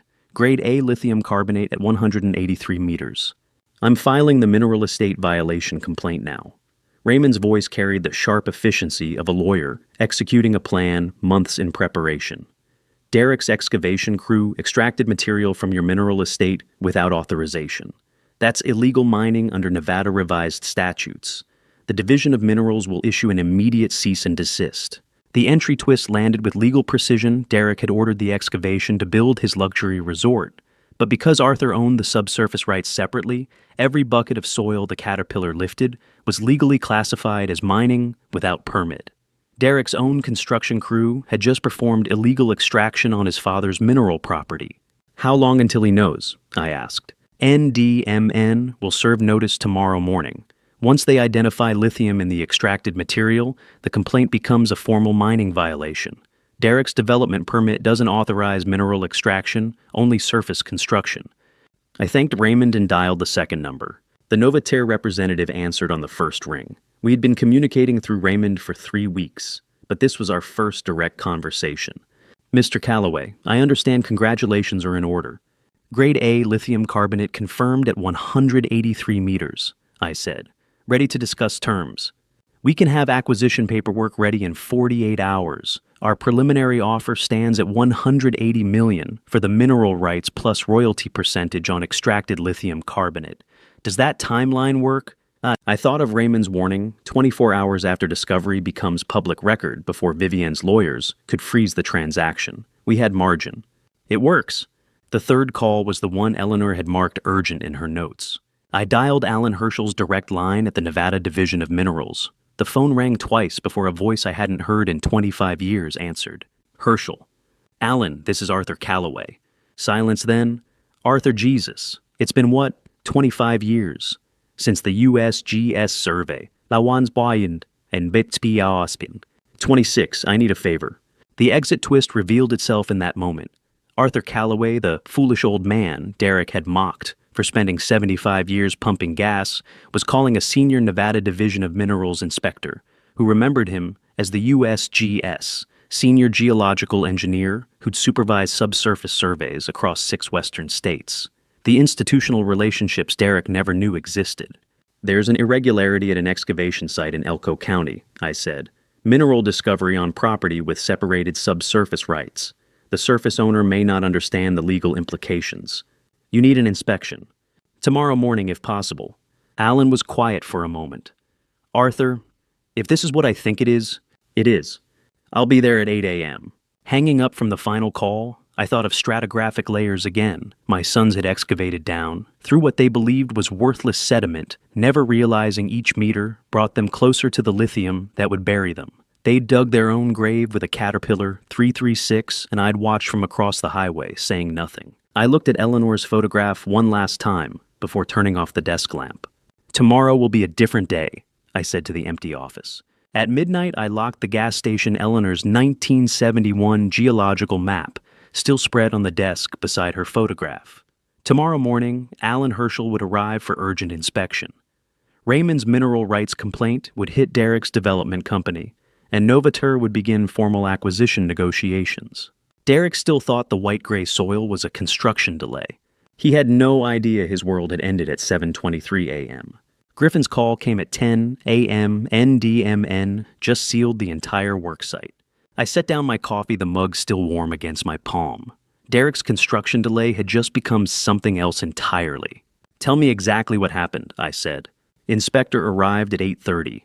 Alan Herschel, senior examiner from the Division of Minerals, came with an emergency stop work order unauthorized extraction from a separately held mineral estate. Griffin's voice carried the careful tone of a geologist reporting facts he knew would detonate. All machinery sealed. $10,000 daily fine until the ownership dispute is resolved. Through the gas station window, I could see distant figures gathering at the worksite, tiny against the excavation pit that had become Derek's legal grave. Derek's reaction? It screamed that we're only doing construction. The inspector explained that when construction excavation hits mineral-bearing strata belonging to another party's subsurface rights, Nevada law classifies it as unauthorized extraction, regardless of surface owner intent. Griffin paused. Desmond tried arguing. Herschel showed them the mineral rights filing, separate ownership, recorded May 2022. Nevada Mineral Estate Confidential Beneficial Interest Structure. And then, worksite completely frozen, orange tags on every piece of equipment. Herschel left copies of the complaint and the statute. Derek's making calls now, probably to Vivienne. I thanked Griffin and hung up. The entry twist had sprung with bureaucratic precision. Derek's luxury resort project had become an illegal mining operation the moment the Caterpillar's bucket lifted lithium-bearing clay at 183 meters. Nevada law didn't distinguish intent when you extracted minerals owned by someone else's subsurface estate. Every shovelful after discovery was a $10,000 per day violation, and Derek had excavated for 36 hours before the inspector arrived. The mathematics were elegant. Eleanor would have appreciated the symmetry. After Griffin's call, I stood at the gas station window watching November wind push tumbleweeds across the empty highway. 40 years ago, Eleanor had predicted this exact morning down to the statute number, and I'd thought she was being paranoid about family. She'd mapped the lithium deposit in 1971, waited 20 years to tell me then, designed legal mechanisms that would trigger automatically when Derek's greed intersected with geological certainty. She hadn't been paranoid, she'd been precise. The house phone rang at 11 a.m. I let it ring 4 times before answering. "Dad?" Derek's voice sounded tight controlled in a way that revealed how close to breaking he was. "I need to talk to you." "I'm at the station." "I know, I'll be there in an hour." He arrived at noon, pulling into the gas station in his black SUV, with the careful movements of a man who no longer trusted the ground beneath him. No Vivienne, no Desmond, just Derek, alone, walking toward the office with an unfamiliar uncertainty in his stride. The door opened with the same bell chime it had made for 50 years. Derek stood in the doorway, and I saw my son clearly for the first time since Eleanor's funeral. A man in his 40s who'd built an identity on being smarter than his father, now facing the possibility that every assumption had been wrong. "Sit down," I said. He sat in the old chair across from my desk, the same chair where he'd lounged 3 months ago while mocking the gas station property as worthless. Then he'd sprawled with entitled confidence. Now, he gripped the armrests like a man realizing the ground beneath him wasn't solid, had never been solid. "Dad," his voice was careful, "whose mineral rights are they talking about?" I set down the newspaper I'd been reading, the Elko Daily Free Press, same paper Eleanor had read every morning for 40 years, and met my son's eyes directly for the first time since the family meeting in July. "The Desert Geological Holdings, LLC, I said. Derek stared at me. "Whose company?" "Mine." The silence that followed had weight. I watched Derek's face cycle through calculations, when the LLC was registered, when the mineral rights were purchased, how long I'd known about the lithium deposit beneath the property he'd tried to steal. "You bought the mineral rights," he said slowly, "in May, after Mom died. October 21st, recorded with the county recorder, October 23rd, under confidential beneficial ownership provisions. For how much?" I had repeated this number across multiple tasks already, so I varied the phrasing. The transaction was $2,400 for 800 acres of subsurface estate at $3 per acre. Derek's hands tightened on the chair arms. "And the lithium, premium lithium carbonate confirmed at 183 meters. Preliminary estimates suggest significant commercial viability." The exit twist manifested in Derek's posture. He sat alone in his father's office for the first time in his adult life, without Vivienne's legal strategy, or Desmond's backup, forced to face the man he'd publicly humiliated, with genuine terror spreading across his features. Because somewhere in his mind, a memory was surfacing something about loan documents, about pages he'd signed without reading. "And how did you know?" His voice had gone quiet. "About the lithium?" "Your mother mapped it in 1971, USGS survey work. She kept the data." Derek looked at me, and I saw the exact moment comprehension clicked into place. Not about the lithium, about something else, something worse. "The loan," he whispered, "the 150,000. I said nothing. "Dad."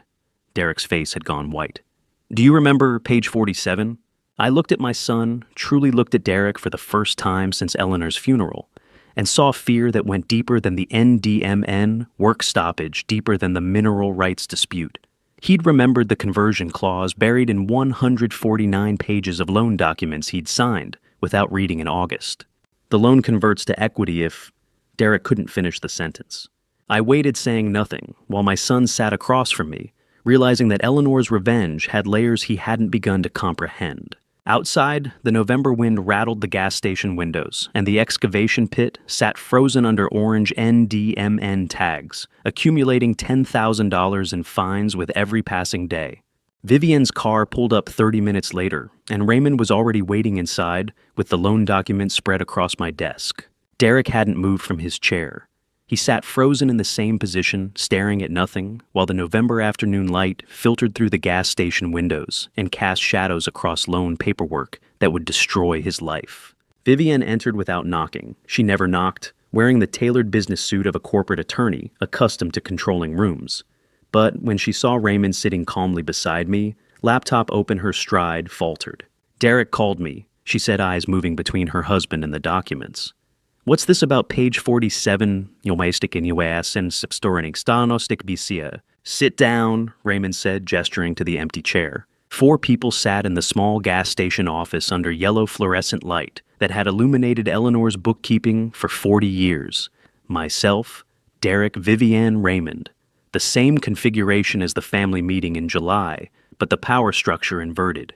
Vivian opened her laptop with practiced efficiency, pulled up the digital loan file Derek had signed in August, and scrolled to page 47, the appendix section.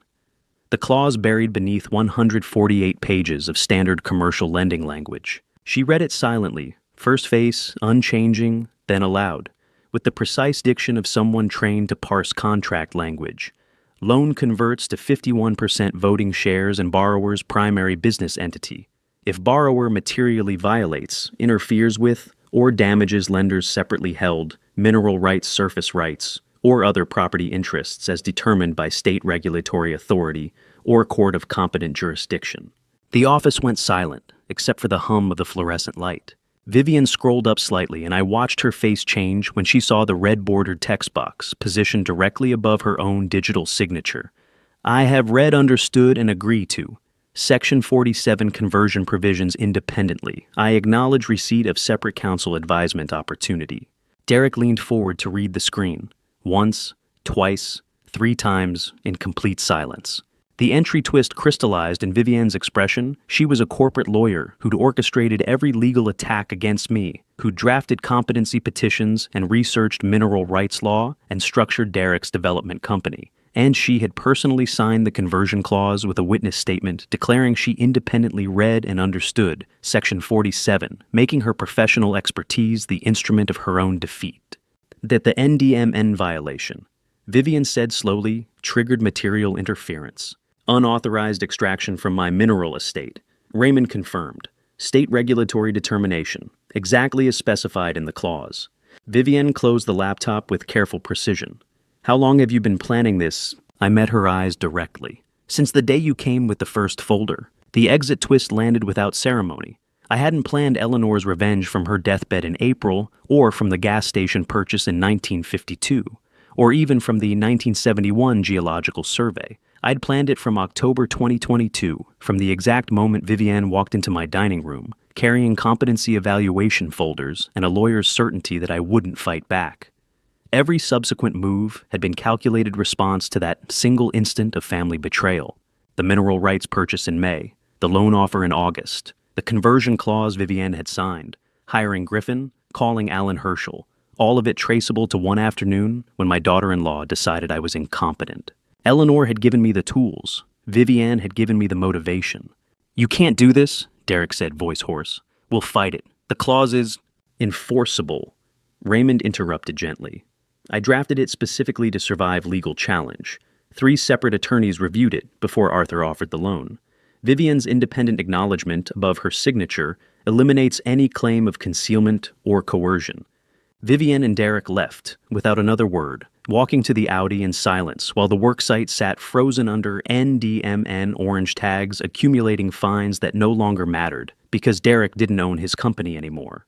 After they left, I sat alone in the gas station office under yellow light in the same chair where Eleanor used to do bookkeeping 40 years ago. She'd predicted this exact scene down to which child would sign the trap, and I'd thought she was being cruel instead of precise. The next morning, I wore the only suit I'd kept the suit from signing our first house deed with Eleanor in 1985, navy blue and slightly loose now, after months of Eleanor's illness and my own grief. Raymond's law office occupied the second floor of a brick building, downtown, decorated with Nevada state maps and mining law certificates that reminded me of Eleanor's geological surveys. 2 Novaterre Energy representatives sat across the conference table, a woman in her 50s with silver hair and a younger man carrying a leather portfolio. Mr. Calloway. The woman extended her hand. We're pleased to formalize this agreement. The contract was surprisingly brief for a transaction of this magnitude. 12 pages of clear language that Raymond had already reviewed twice. $180 million upfront licensing fee. The woman said, walking through terms I'd memorized. 8% royalty on all lithium carbonate production over a 25-year term. Exclusive extraction rights to the full 800 acres of subsurface estate. The younger man turned to a flagged page. Special Provision Nova Terra Operations coordinate directly with Desert Geological Holdings, LLC, as mineral rights holder. Your company maintains ownership. We license extraction. I nodded, understanding Eleanor's final precision. She hadn't wanted me to sell the lithium. She'd wanted me to own it. Raymond slid the signature page across the polished table. I reached into my jacket pocket and withdrew Eleanor's fountain pen, the pen from her desk drawer, the pen she'd used to write stratigraphic coordinates in hospice, the pen that had signed our first house deed in 1985. I held it above the signature line and understood that revenge wasn't fire consuming everything in rage. It was sediment 40 years of pressure becoming one signature geological certainty compressed into legal mechanism. I signed Arthur Calloway in Eleanor's dark blue ink. The pen felt warm against my fingers. Laner, I thought, looking at my signature beside the notary's seal. We did it. I took the first long, deep breath I'd managed in months. Driving home from Raymond's office with the contract in a manila envelope on the passenger seat, my phone rang. The display showed Desmond. I pulled over and answered. Dad? His voice was different, small, uncertain nothing, like the swagger from October when he'd mocked me at the worksite. We need to talk about the loan. I was sitting at the gas station counter when my phone vibrated. Kezia, not Desmond this time, her voice shaky in a way I'd never heard before. Desmond's earlier call had lasted 30 seconds. He'd said, "We need to talk about the loan," and I'd said, "I know." Then silence followed by the click of disconnection. He hadn't been ready to face what page 47 meant. Not yet. But Kezia was calling from somewhere with wind noise and distant machinery. "Father," her voice caught on the word. "I'm at the worksite, in my car. I needed to tell you what just happened." I waited, phone pressed against my ear, watching afternoon light stretch shadows across the gas station pumps. Desmond spent 3 hours calling every lawyer in Elko and Reno, Kezia said. Trying to break the conversion clause. Page 47. No one would take the case, they all said. It's too legally tight with Vivienne's separate acknowledgement. One attorney laughed, told Desmond any first-year law student could see the clause was bulletproof. Through the phone, I heard a car door slam, then Desmond's voice in the distance, muffled but sharp. "He came to the worksite 20 minutes ago," Kezia continued. "Derek was already here, standing by the excavator with the orange NDMN tags. Desmond walked straight up to him and..." She paused. "Father," he turned on Derek, started screaming. "Why didn't you read it carefully? Why didn't you check the fine print before signing?" What did Derek say?" "Nothing, just stood there silent while Desmond kept yelling. I heard the distant sound of metal impacting metal. "He just punched the excavator cabin," Kezia said, voice tight. "The sealed one. He's screaming." She held the phone toward the noise, and I heard Desmond's voice carrying across the worksite, raw with rage, and something that sounded like breaking. "That old-fashioned geological old man played us." The entry twist landed with perfect irony. Desmond had mocked me with that exact phrase in October, standing at this same worksite laughing about geological surveys being obsolete. Now he was using it again, while punching sealed machinery, finally understanding that the geology expertise he'd dismissed as outdated had been the weapon that destroyed him. "Kezia," I said quietly, "are you safe?" "I'm in my car. I didn't get out. Her voice cracked. "Father, can I come see you? I'm at the gas station, waiting for you." After Kezia's call ended, I sat in gas station silence and brewed tea Eleanor's chamomile blend from the cupboard she'd stocked 40 years ago, the tin still half full because I'd never learned to drink it the way she had. Steam rose from 2 cups, and I understood the difference between revenge that destroys everyone and revenge that saves the salvageable. Eleanor had designed total justice, but she'd also loved Kezia in ways she'd stopped loving Derek after the competency threat. The question was which instruction to follow. Kezia arrived at 7 p.m., pulling her Camry into the same pump where she'd stopped 3 months ago to warn me about Derek's resort conspiracy. She looked smaller now. He arrived at noon, pulling exhausted in a way that aged her well beyond her 28 years, into the gas station in his black SUV, with the careful movements of a man who no longer trusted the ground beneath him. No Vivienne, no Desmond. Just Derek alone, walking toward the office with an unfamiliar uncertainty in his stride. We sat across from each other in the office. I slid 1 cup of chamomile tea toward her. "I brewed it the way your mother did," I said. "Never could get the timing right, but it's close." Kezia wrapped both hands around the warm cup, and I saw Eleanor's gesture repeated in her daughter's fingers. "I need to say something directly," I began. I know you were dragged into this, not the mastermind, but you stayed silent too long when your father needed someone to speak up. Kezia nodded without arguing, without the defensive explanations I'd expected. Just acceptance. I opened the desk drawer and withdrew the document Raymond had prepared that morning, separate from the Novaterra contract, separate from the conversion clause executions. A single page offering terms I'd spent the entire drive home from Raymond's office deciding. This offers you 5% equity in Desert Geological Holdings, LLC, I said, sliding the paper across Eleanor's old desk. Contingent on 2 conditions: you withdraw completely from Derek's development company, and you sign a binding promise of no legal action against me or my estate regarding the mineral rights, the loans, or any related transactions. Kezia read the document slowly, then looked up with Eleanor's gray-blue eyes. Why give me anything? Because your mother would have wanted me to. The exit twist crystallized in that answer. I wasn't offering Kezia equity as forgiveness, or even as my own choice. I was executing Eleanor's proxy decision, following instructions she'd never written, but had communicated through 40 years of marriage. Eleanor had designed justice for Derek Desmond and Vivienne total destruction through their own greed. But she'd also designed mercy for Kezia, separating the daughter who'd been weak from the sons who'd been cruel. Kezia's signature on the equity contract looked nothing like Vivienne's on page 47. No red-bordered acknowledgement box, no legal trap waiting to spring, no conversion clause buried in appendices. Just a father separating his daughter from brothers who'd chosen destruction over family, saving what could be saved from the blast radius. She stood and I stood, and Kezia hugged me for the first time in years.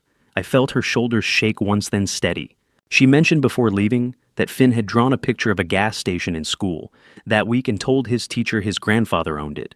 His teacher had asked why. He'd said, "Because Grandpa knows what's underground." I kept that detail the way you keep certain geological samples small, unremarkable to anyone else, irreplaceable to you. And tomorrow, I said, hand on her shoulder, Derek and Vivienne will come here. Kezia nodded against my chest, understanding that reconciliation with her didn't mean reconciliation with everyone. After she left, I locked the gas station and stood in Nevada darkness, looking at the sealed worksite half a mile away.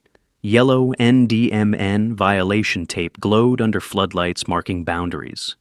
Derek couldn't cross fines accumulating at $10,000 per day on machinery that had dug the grave of his own empire. Tomorrow, Derek and Vivienne would come.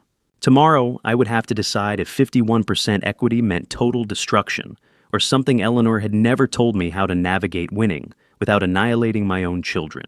They arrived at 9 a.m. on November 23rd, 2 days before Thanksgiving. 3 people in one car walking toward the gas station with none of the confidence they had carried 3 months ago. I had spent the night deciding, not whether to destroy them. Eleanor's plan had already accomplished that, but whether to leave them in the ruins or build something from the wreckage that wouldn't require annihilating my own children. The answer had come at dawn, watching November light spread across the valley, permanent control, not permanent destruction. Raymond sat beside me in the office briefcase closed on the desk, waiting. Derek entered first, then Vivienne, then Desmond. They stood in the small space under fluorescent light, and I saw exhaustion in postures that had carried arrogance 3 months ago during the family meeting. Derek's shoulders slumped. Vivienne's tailored suit looked slept in. Desmond's hands trembled slightly at his sides. Nobody sat until I gestured to the chairs. Silence filled the office, not the comfortable silence of family, but the terrible quiet of people who'd gambled everything and lost. Derek looked at his hands. Vivienne stared at the floor.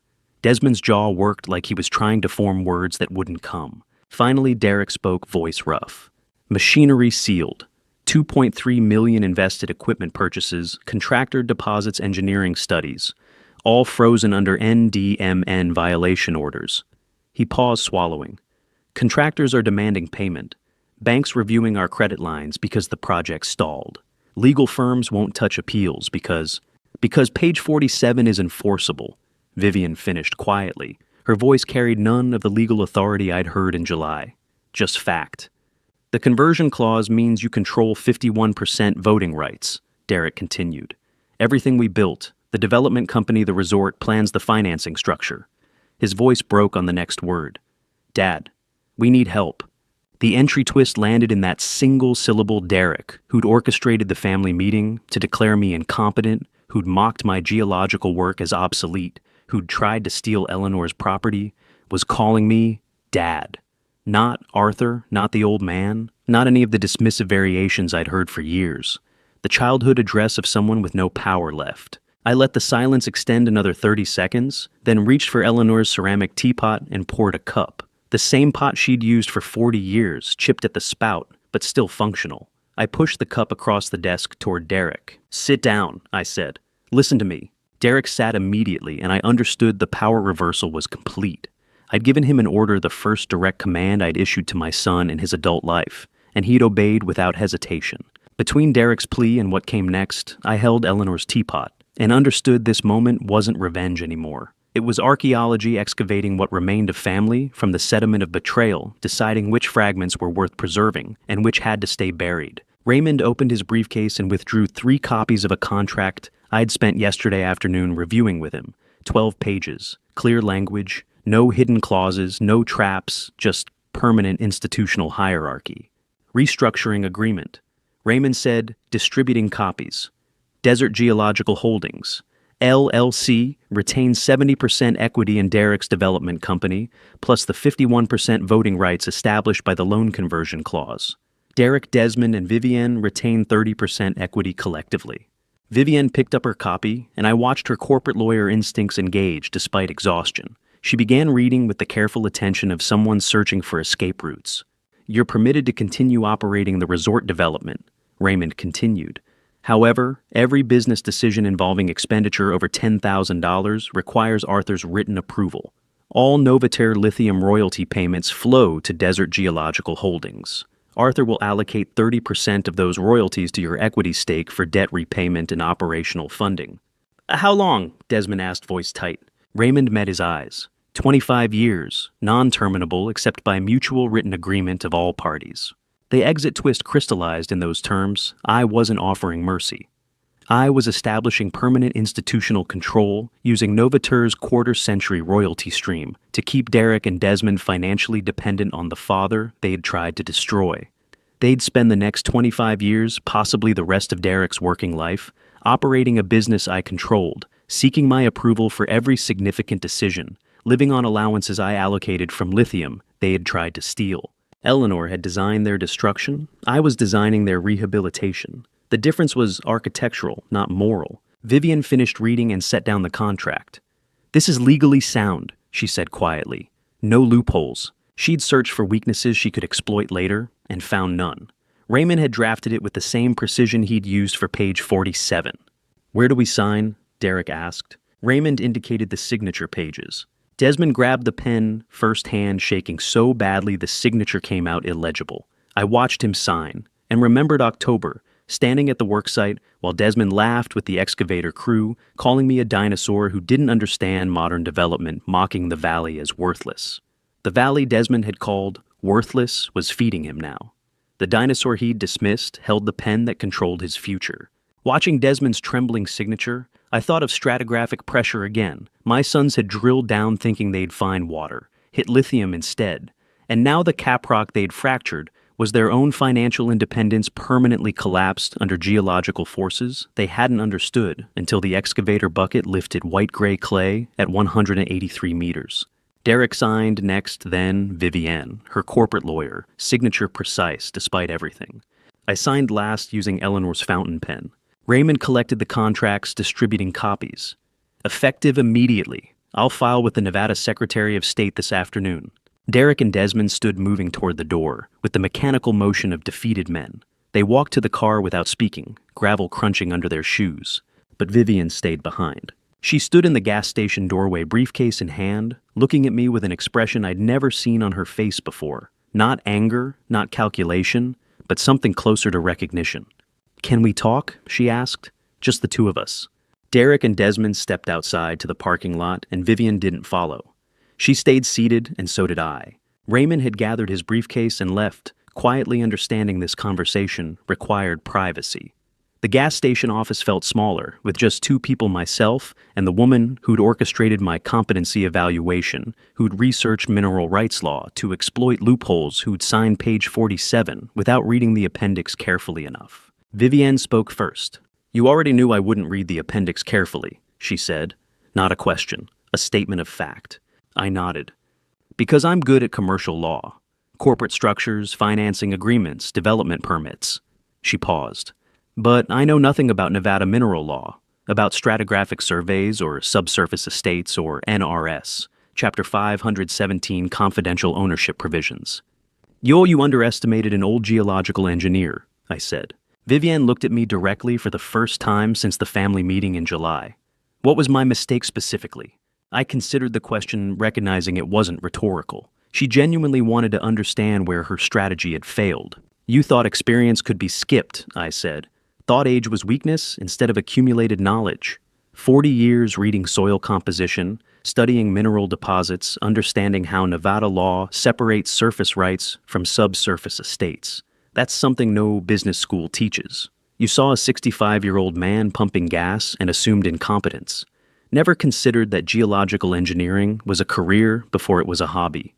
Vivienne absorbed this in silence, then stood. She walked to the door, briefcase in hand, and stopped with her back to me.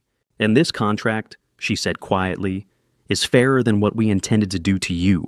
The entry twist landed without ceremony. Vivienne was acknowledging that the restructuring agreement, 70% equity and permanent approval authority, was more merciful than the competency hearing and asset seizure she'd orchestrated. The corporate lawyer, recognizing that the incompetent old man had shown more mercy and victory than she would have, revealing her understanding that expertise and ethics weren't the same thing. She left without waiting for my response. After Vivienne's car pulled away, I sat in gas station in silence, holding Eleanor's photograph, the one I'd kept on the desk for 40 years, her face young and determined in a frame that had survived decades of desert dust. She'd predicted every move our children would make, designed perfect revenge down to statute numbers and conversion clauses, and the exact depth where excavators would hit lithium. But she'd never told me the hardest part wasn't winning. It was deciding what to do with victory when family was the casualty. I set the photograph back on the desk and looked out the window at the valley Eleanor had loved. 5 days later, Thanksgiving morning arrived with cold clarity and cloudless sky. Estelle's car pulled up at 10 a.m., and she stepped out carrying a large pot wrapped in a kitchen towel, steam escaping from the edges. Kezia followed with a box of pies, pumpkin and apple, the same combination Eleanor had made every Thanksgiving for 40 years. "We're not letting you eat alone today," Estelle said, setting the pot on the small folding table in the office. 3 people ate Thanksgiving at a gas station in Elko County, Nevada. Turkey Estelle had cooked in her apartment kitchen, cornbread, green beans with almonds. The comfortable silence of family that had survived pressure and emerged compressed into something stronger. Kezia told stories between Bite's childhood, Thanksgivings when Eleanor was alive, the year she'd made 3 pies and I'd eaten half of one before dinner. Started the time Derek had tried to deep fry a turkey in the driveway and nearly burned down the garage. I listened and Estelle smiled, and the gas station office filled with voices for the first time since Eleanor's illness had turned our home silent. It was the first meal I hadn't eaten alone in 6 months. After we'd cleared the plates paper because the gas station had no proper dishes, Estelle poured coffee from the percolator and asked the question I'd been waiting for. "What now, Arthur?" I looked out the window toward the valley. Eleanor's valley, my valley now with lithium deposits worth billions, and a sealed work site accumulating fines and children, working under permanent supervision, and a restructuring contract that would govern my family's business for the next quarter century. I thought of the $10 property purchase in October 2022, the stratigraphic map Eleanor had drawn in 1971, 40 years of marriage and geology and quiet accumulation of knowledge that corporate lawyers mistook for incompetence. The exit twist crystallized in my answer. Now Build wasn't about the gas station or the lithium royalties, or even Desert Geological Holdings, LLC. It was about reconstructing family with Estelle and Kezia using the same geological patience Eleanor had taught me over 40 years of marriage. Understanding that 40 years of revenge would require 40 years of rebuilding what pressure had compressed. Now Build, I said. Watching Kezia and Estelle clear Thanksgiving dishes from the folding table, I understood sediment geology. One final time my family hadn't dissolved under the weight of betrayal and revenge. It had just compressed under pressure into something denser, stronger, like lithium carbonate crystallizing from brine over millions of years, transforming from worthless desert runoff into something valuable enough to power the future. Eleanor had taught me to read rocks. Now I was reading what remained of family, identifying which layers could bear weight and which had to be excavated and discarded. Estelle hugged me before leaving. Eleanor would be proud, she whispered. I wasn't sure that was true. Eleanor had designed perfect revenge, not perfect reconciliation. But maybe that was the point. She'd given me the tools and trusted me to decide what to build with them. A week after Thanksgiving, a letter arrived at the gas station, forwarded from Eleanor's hospice facility in Reno. The envelope was marked, "To be delivered. December 1st, 2022. If mineral rights transferred." I opened it with Eleanor's letter opener hand steady. Inside, one sentence in her familiar handwriting. "Arthur, if you're reading this, you already know lithium wasn't the real deposit. Love was." Below that, coordinates I didn't recognize: 40.9847 degrees, north 115.76, 28 degrees west, and a date June 15th, 2024. 2 years, they say 2 years is enough for everything to change. I held Eleanor's letter in my hands that December morning in 2022, reading the coordinates and the date 18 months in the future, and I didn't understand. But I'd learned to trust Eleanor's timing even when it made no sense, so I tucked the letter into the desk drawer with her 1971 geological map and waited. Now it was November 2024 and I understood. The gas station had become the Callaway Geological Heritage Center. Same building, same fluorescent lights. But the pumps outside had been replaced with interpretive displays explaining stratigraphic surveys and Nevada mineral law and the history of lithium extraction in Elko County. Visitors came: weekly geology students, mining engineers, occasionally corporate attorneys researching subsurface estate law. I sat in the office where I'd once slept on a folding chair, reading the latest quarterly report from Novaterra. The numbers were staggering in their consistency: royalty payments arriving like geological clockwork, 8% of lithium carbonate production from 800 acres of desert that had looked worthless to everyone except Eleanor. The Elko Desert Oasis Resort had opened 6 months ago. Derek and Desmond operated it under the restructuring agreement, 30% revenue allocation, paying down their bank debts, every decision over $10,000 requiring my written signature. They sent monthly reports that were professional, detailed, and completely devoid of the condescension I'd endured for years. On the wall behind my desk, Eleanor's 1971 stratigraphic map hung in a conservation frame, her handwritten coordinates and depth calculations preserved under museum glass. Below it, a small handwritten note I'd added, "For Eleanor who knew it all beforehand." 2 years was enough for me to not recognize this valley anymore, in the best sense.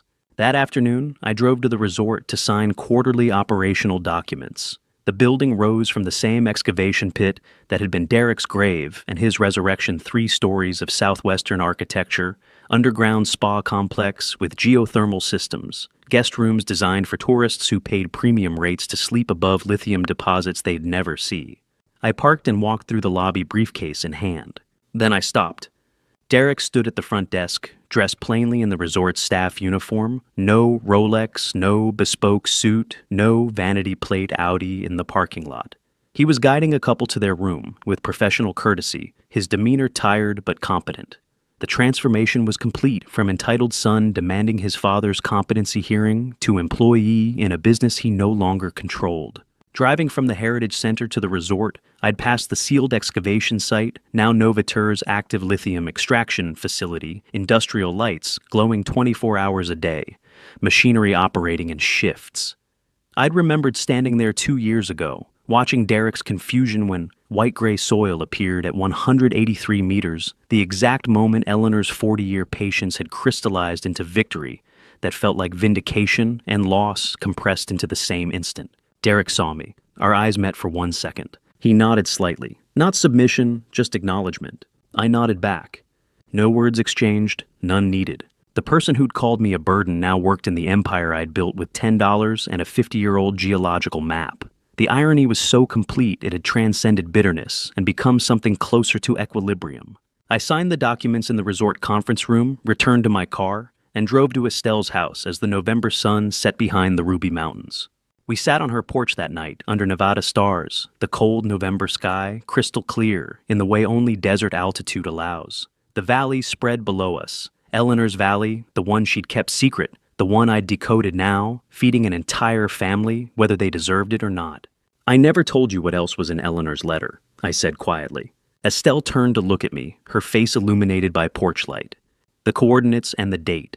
June 15th, 2024, those were instructions for when to open a second envelope she'd left with her attorney and where to open it. I drove to that ridge on a June morning, 40.9, 847 degrees north, 115.76, 28 degrees west. A small rise overlooking the valley, the exact spot where she'd first sketched the survey markings by hand, back in 1971. I sat there alone and opened the envelope. I paused, feeling Eleanor's presence in the cold air. One line, in faint pencil written to herself more than me. I always knew you were the smartest person in the room. I was just waiting for you to realize it yourself. Now you're sitting where I sat when I figured it out. Same valley, same rocks, same answer. Estelle said nothing. She rested her head lightly on my shoulder, and we sat in silence watching stars that had witnessed 40 years of patient geology. Sitting under Nevada stars with my sister, I understood geological time. Finally, Eleanor hadn't spent 40 years planning revenge. She'd spent 40 years depositing belief layer by layer, word by word, subtle affirmation, compressed under the pressure of a marriage where I'd always felt like the lesser geologist, the one who'd abandoned career for gas station pragmatism. Until pressure and time transformed those deposits into the only mineral that mattered, the one that survived her death and powered everything that followed. The exit twist crystallized under starlight. Eleanor's final secret wasn't another geological deposit or financial strategy. It was a personal note affirming she'd always believed I was brilliant, revealing the entire 40-year plan wasn't revenge, but her method of forcing me to recognize my own worth through defeating children who'd never seen it. She'd given me tools and trust, then stepped back to let geological certainty prove what she'd known since 1971. The valley she kept secret. I said more to the stars than Estelle. The valley I decoded. It's feeding the entire family now. She knew you would, Estelle whispered. I looked up at the Nevada sky, same stars Eleanor had watched from her hospice window. Same constellations that had covered this valley when she'd first mapped the lithium deposit. Same cosmic indifference that had witnessed 40 years of patient geology compressed into 2 years of transformation. She'd never doubted the lithium. She doubted me doubting myself. The real deposit was always belief, and it paid dividends no quarterly royalty could match. Sometimes, I said into the November darkness, true legacy isn't in land or minerals. It's in the words of the one who believed in you when you didn't believe in yourself. Estelle squeezed my hand, and under Eleanor's stars, I finally believed. And to you listening to my story, remember this. Sometimes the people who should protect you are the ones who hurt you most. For years, I let my children's mockery convince me I was just a foolish old man pumping gas. I doubted Eleanor's belief in me. I doubted my own geological knowledge. Don't make my mistake. Don't let anyone, even family, convince you that experience is worthless, that age means incompetence, or that quiet patience is weakness. The moment you start believing their version of who you are, you've already lost. This family story taught me that revenge isn't about destruction, it's about proving the truth. Eleanor spent 40 years believing I was brilliant when I couldn't see it myself. That's the real legacy, not money, but someone loving you enough to prepare you for battles you didn't know were coming. I believe God put Eleanor in my life to show me that patience isn't just about rocks, it's about faith. Sometimes justice takes decades. Sometimes the people who mock you will work for you tomorrow. Every family story has a turning point. Mine was finally believing what Eleanor always knew. If this story resonated with you, please leave a comment telling me what you think. Have you ever had to fight for respect from your own family? Share this with someone who needs to hear that patience and belief can change everything. And if you want more stories, like this, subscribe to Revenge Dad. Your support means the world to me. Thank you for staying until the very end. This story contains fictionalized elements added for emotional impact, but the message about belief, patience, and true legacy is what I hope remains with you.